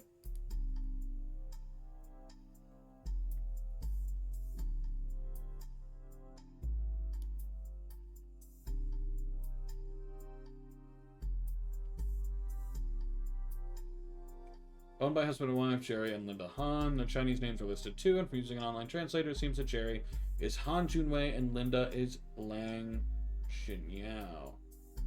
Let me look up Lang Xinyao. Did that come up with anything? What about Linda? Oh, sick. Now who's Mark? Where'd Mark come from? Jerry, Linda, and Mark Han appeared recently on a website called Focus on Philanthropy under the headline Hanging with the Hans. Very cool. The Hans were chosen because they donate significantly to causes that further Chinese American culture. Jerry and Linda were both born in China and fell in love during college. Linda's father led a large company. This article never names it. After it expanded to the U.S., Linda's father approved their marriage so long as Jerry took over the U.S. portion of the business. Linda jokes that the entire situation is like something out of an Alanis Morissette song. I don't know who that is. I was absolutely terrified to move to the United States, but my big sister was desperately in love with the idea. She used to have this Butch Cassidy poster on her wall and was obsessed with Robert Redford. I don't know who that is. But somehow, Jerry and I were the ones sent here, and now we couldn't possibly imagine going back. When we had Mark, we never even considered giving him a traditional name. Meanwhile, my sister stayed in China and has thrived there. She doesn't even like visiting the U.S. anymore. Our kids are complete opposites, though. Mark couldn't wait to travel abroad as soon as he was old enough. He's actually in business school in China now, working with my sister. Our niece, who grew up there, was the opposite.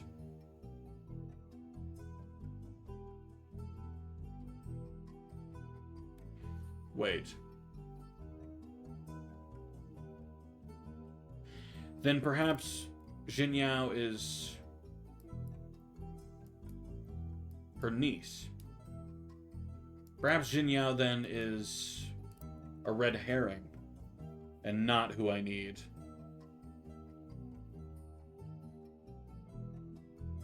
She started calling herself Lucy Lang in high school.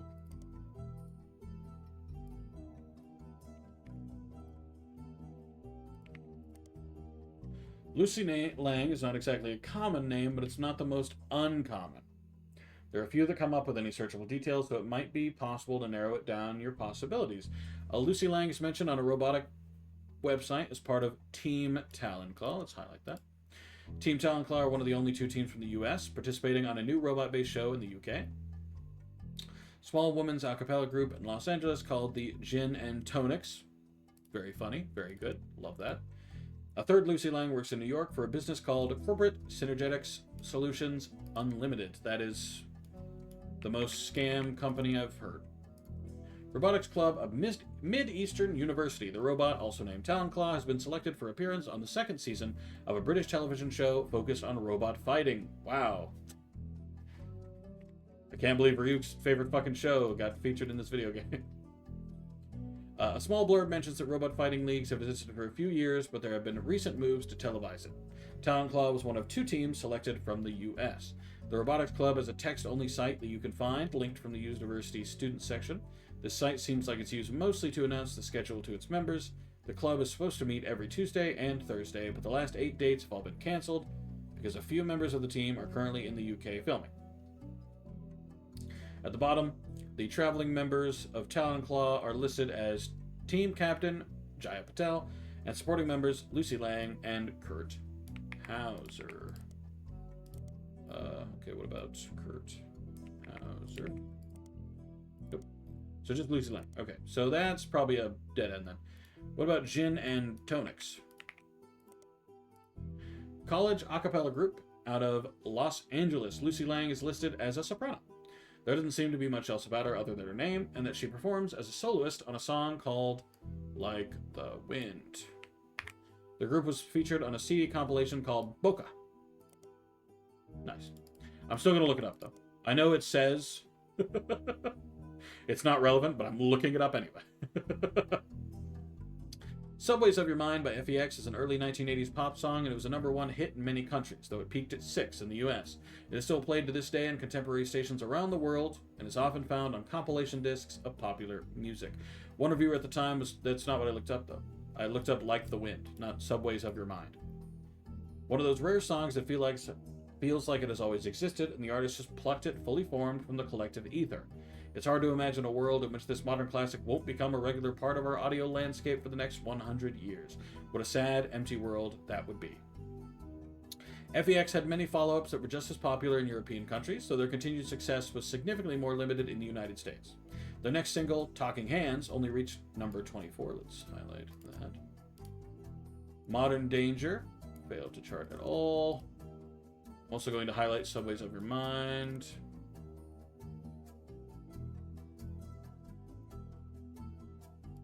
And I'm going to highlight well, I can't. Okay, I'll have to go back. Due to Subways of Your Mind famously starting with the catchy opening phrase, Like the Wind, I'm going to highlight that. And perhaps also due to its somewhat lengthy titles, those seeking it out or requesting it often search for Like the Wind. Many lyrics sites and music hosting sites even label it incorrectly, making this mistake even more common. When searching for combinations of Like the Wind and attempting to narrow it down to results that include the Roottrees, you find an obscure Irish band called U2 once cited both FEX and Jim Diamond as inspirations. I'm also going to highlight FEX. As far as you can tell, neither FEX nor Subways had anything to do with your search, and seeing as U2 is relatively unknown to anyone outside of Dublin, the connection seems to be an odd coinkydink. Okay. Well, I had a lot more to look up. Corporate Synergetic Solutions Unlimited. Company located in New York City. Lucy Lang is a lead synergy engineer who is listed as being ranked one of the top facilitators in the world by Business Watch magazine. Okay, so a magazine. As far as you can tell, CSSU is a company that other companies hire. That's the same thing. Company that other companies hire as consultants to increase productivity. It's unclear the exact services they provide. The site is light on details. There are a few high-profile companies listed on their site as former clients. You recognize their names, but none are related. Okay.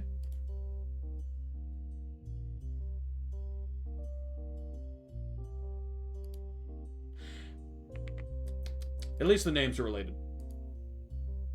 That's what matters. At least the names are related. Not related, but recognizable. That didn't help me at all, but better than nothing. What about Boca? Boca stands for Best of College a cappella. Oh, fair enough. It has existed since 1995. It's a compilation of various a cappella groups from different colleges, often performing covers of popular music. It doesn't appear relevant to the Roottrees or anyone connected to the Roottrees. Nobody has ever done a cover of a song by Jim and Diamond, for example. Maybe someday. No Talking Hands. Nothing on Modern Danger. This is the same article. What about U2? Nope. FEX. Same thing. Okay, let's... So next step, Lucy Lang. Lucy Lang was listed in Business Watch for her work with Corporate Synergetic Solutions Unlimited. She's in an article about consultants that corporations hire to facilitate large internal changes. Each person featured in the article has a small bio section, followed by a longer section about why they were chosen. I'll be honest. About every single damn one that I've been looking into right now, I feel like each one has been not entirely a red herring, but it feels like a red herring. Like, this doesn't feel like it's going anywhere. You know what I mean? Eh. Lucy's bio section mentions she grew up in a small Arkansas town, the oldest of 4 children. She's only the second person in her family to ever have even left the state since her great-grandparents relocated in the early 1900s. Wait, what? That can't be right. Because, like, this is... I'll keep thinking on. I'll keep going. She earned a degree from a prestigious New York college, started as a junior associate synergy energy engineer, and in 8 short years has worked her way up the company ladder. Now at age 32, she's the youngest lead synergy engineer in the company's history. The article calls her one of the top facilitators in the U.S. due to her work on a merger between 2 regional dial-up service providers. As a direct result, the new company managed to eliminate over 200 redundant positions as part of the merger, making it an instant success. Okay, and not a one of these had a picture of her?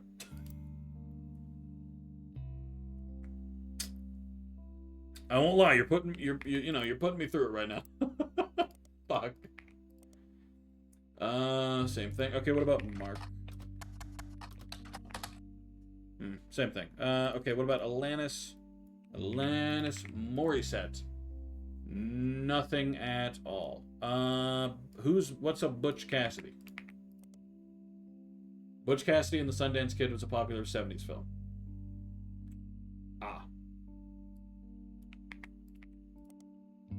Famously redheaded. Ooh, little hinty hint there. I like that. Okay, let's go over to Alanis Morissette, and I'm gonna look him up on the periodicals. No. Let's look up Boca. No. Talking Hands. No. Modern Danger. No. Subways of Your Mind. No. Like the Wind. No. YouTube. No. FEX. No. Damn. How was that all a dead end? Oh, I was so certain. Fuck. Shit. Oh no. Oh no. Okay. So I got all these right.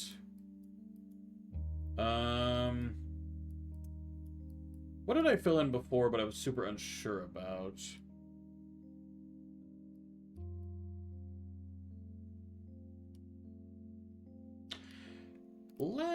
You know what? Crazy idea. Let's look up Miracle. It seems that Miracle Sr. is going on a new tour of the United States in 1999. Wait, did I read this already? No. Be a part of history. The oldest living Rootree reprises and retells his incredible true story. Miracle Rootree grew up as one of the famous 5 Pieces, living a life of wealth and luxury, but fortune was nothing compared to the powerful force of the Almighty. Doctors determined he was destined to die young, but fate had different plans. He has lived a long and fruitful life. However, he's now in his 70s, and his age is beginning to make life on the road more difficult. So consider this your last chance to see him in a town near you. In this intimate evening, Miracle will reminisce about his famous history. He'll discuss his family's saints and sinners and provide a unique perspective on one of the most notable families in the United States today. Learn what originally drove him away from his fortune and the arms of religion.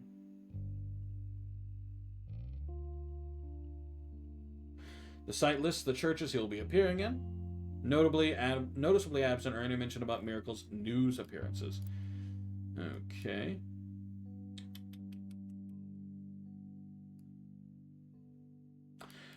You know what? This might be wild. Let's look up...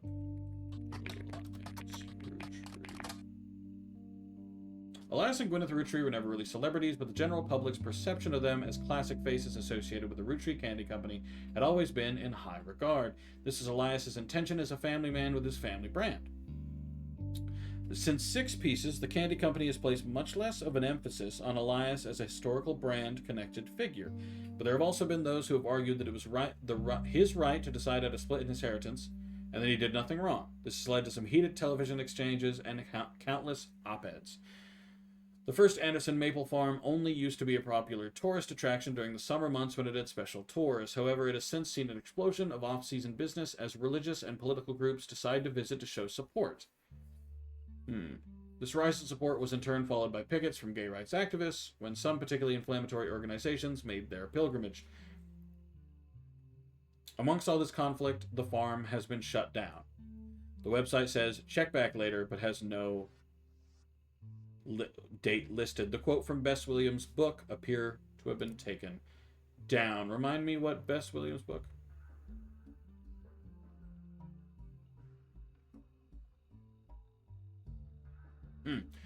Family Man, The Roottrees Legacy by Bess Williams.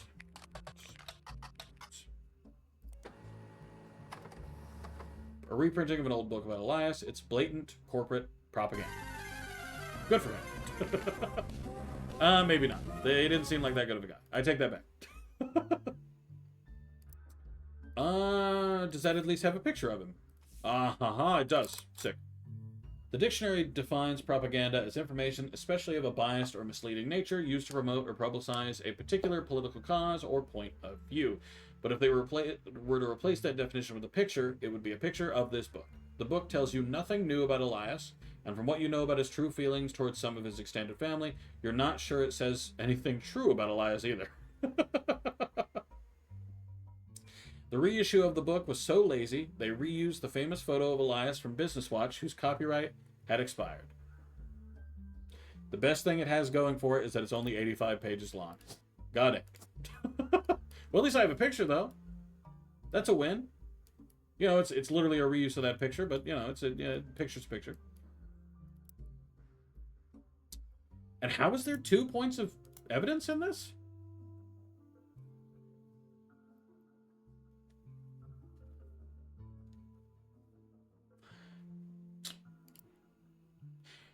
Maybe I'll look them up on Business Watch.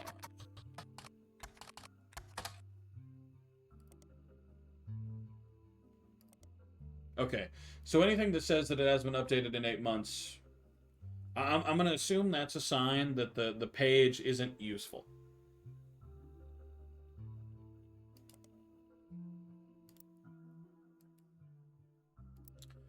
I wonder if I can find... No, I looked them up earlier. I did.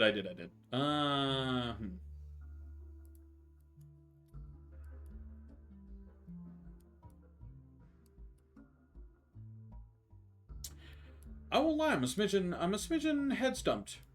Sterling head stumped. Really? How the fuck do I get a picture up now? Mary Beth.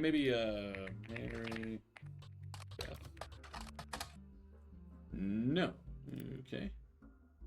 Okay. So we know Miracle's a cheater. That tells us bare minimum. He cheated. You know, of course a preacher would. Guy banged. So much. Maybe I can look up no.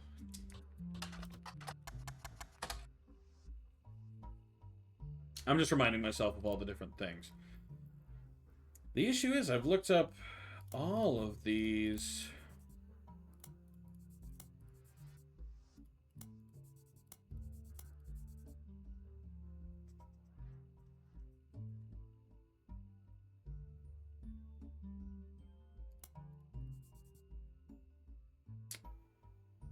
You know what? Let's go back to focus on philanthropy.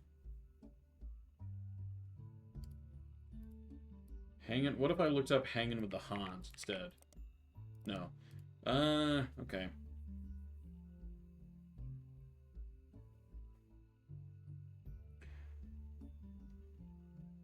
Something out of Atlantis Morissette. Absolutely terrified to move to the United States. Big sister was in love with the idea. Used to have a Butch Cassidy poster.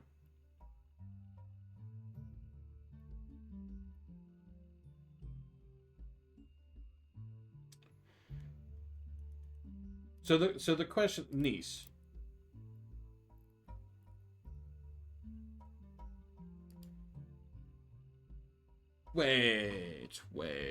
Wait. Because Linda, let's go back. Linda is Xinyao Lang. So whoever this kid is, let's put that unknown. Whoever this kid is, I don't think it's Xinyao, because Xinyao is the sister. So, like, Lucy is so far what we have, but I'm pretty sure that's wrong. Because calling herself Lucy Lang, so I don't think that's her name.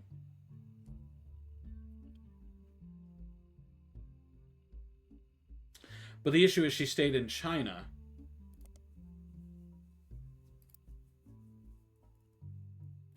If she stayed in China, let's look up.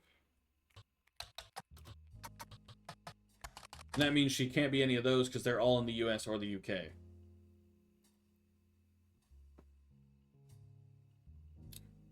That's the oldest generation, Lang Xinyu. Article is titled Empowered. We're built up. No.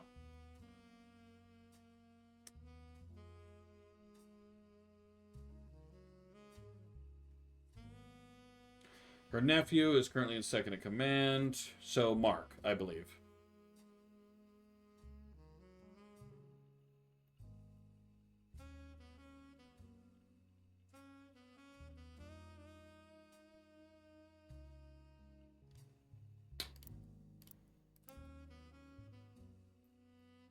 Maybe if it looks up Jinyu and then Key Genes. I don't remember the name. Hold on.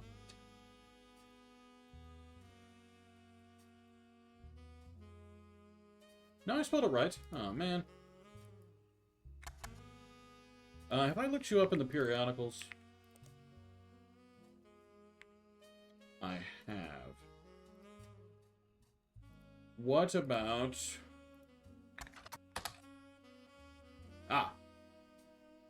Lang Xinyao is mentioned very briefly in an article about in vitro fertilization from 1979. The article details a new, at the time, medical industry. In vitro fertilization was brand new, barely a year old.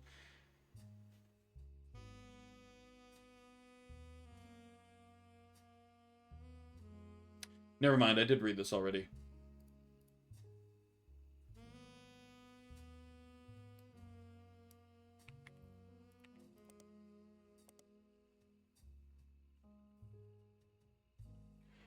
Whistleblower came forward.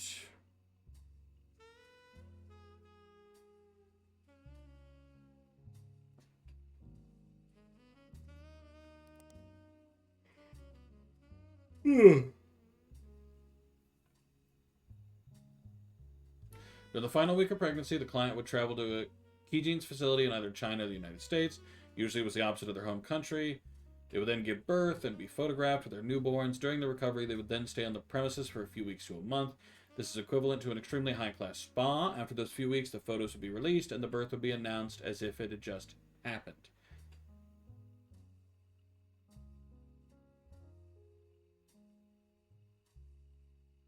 Ah. Damn. Damn. Okay, that doesn't help me, though. Fuck.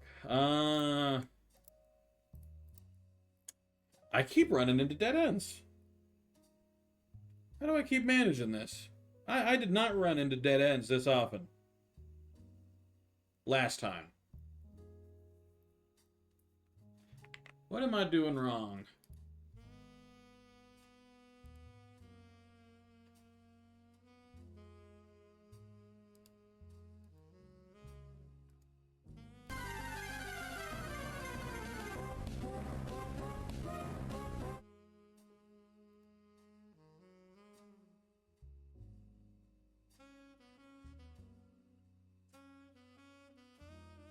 Okay. I'll tell you what. What time is it? Yeah. I'll tell you what. I'm going to resume this next week or something. I'm going to go ahead and just end super early today. I know it's like super early, but I can't be fucked. I think I'm in the mood. So, hopefully I will see everybody tomorrow for more Oblivion. If not, it's, what is that? Unable to respond. Oh, Blurp. Okay, so Blurp really is having an issue then. Well, okay, good news. It's not on my end then. Blurp is just being annoying and stupid. Awesome. Okay, anyway. Hopefully I can see you guys tomorrow. If not, then it was nice to see you today. I hope you all have fantastic days. Hopefully things get better. This is annoying. Peace.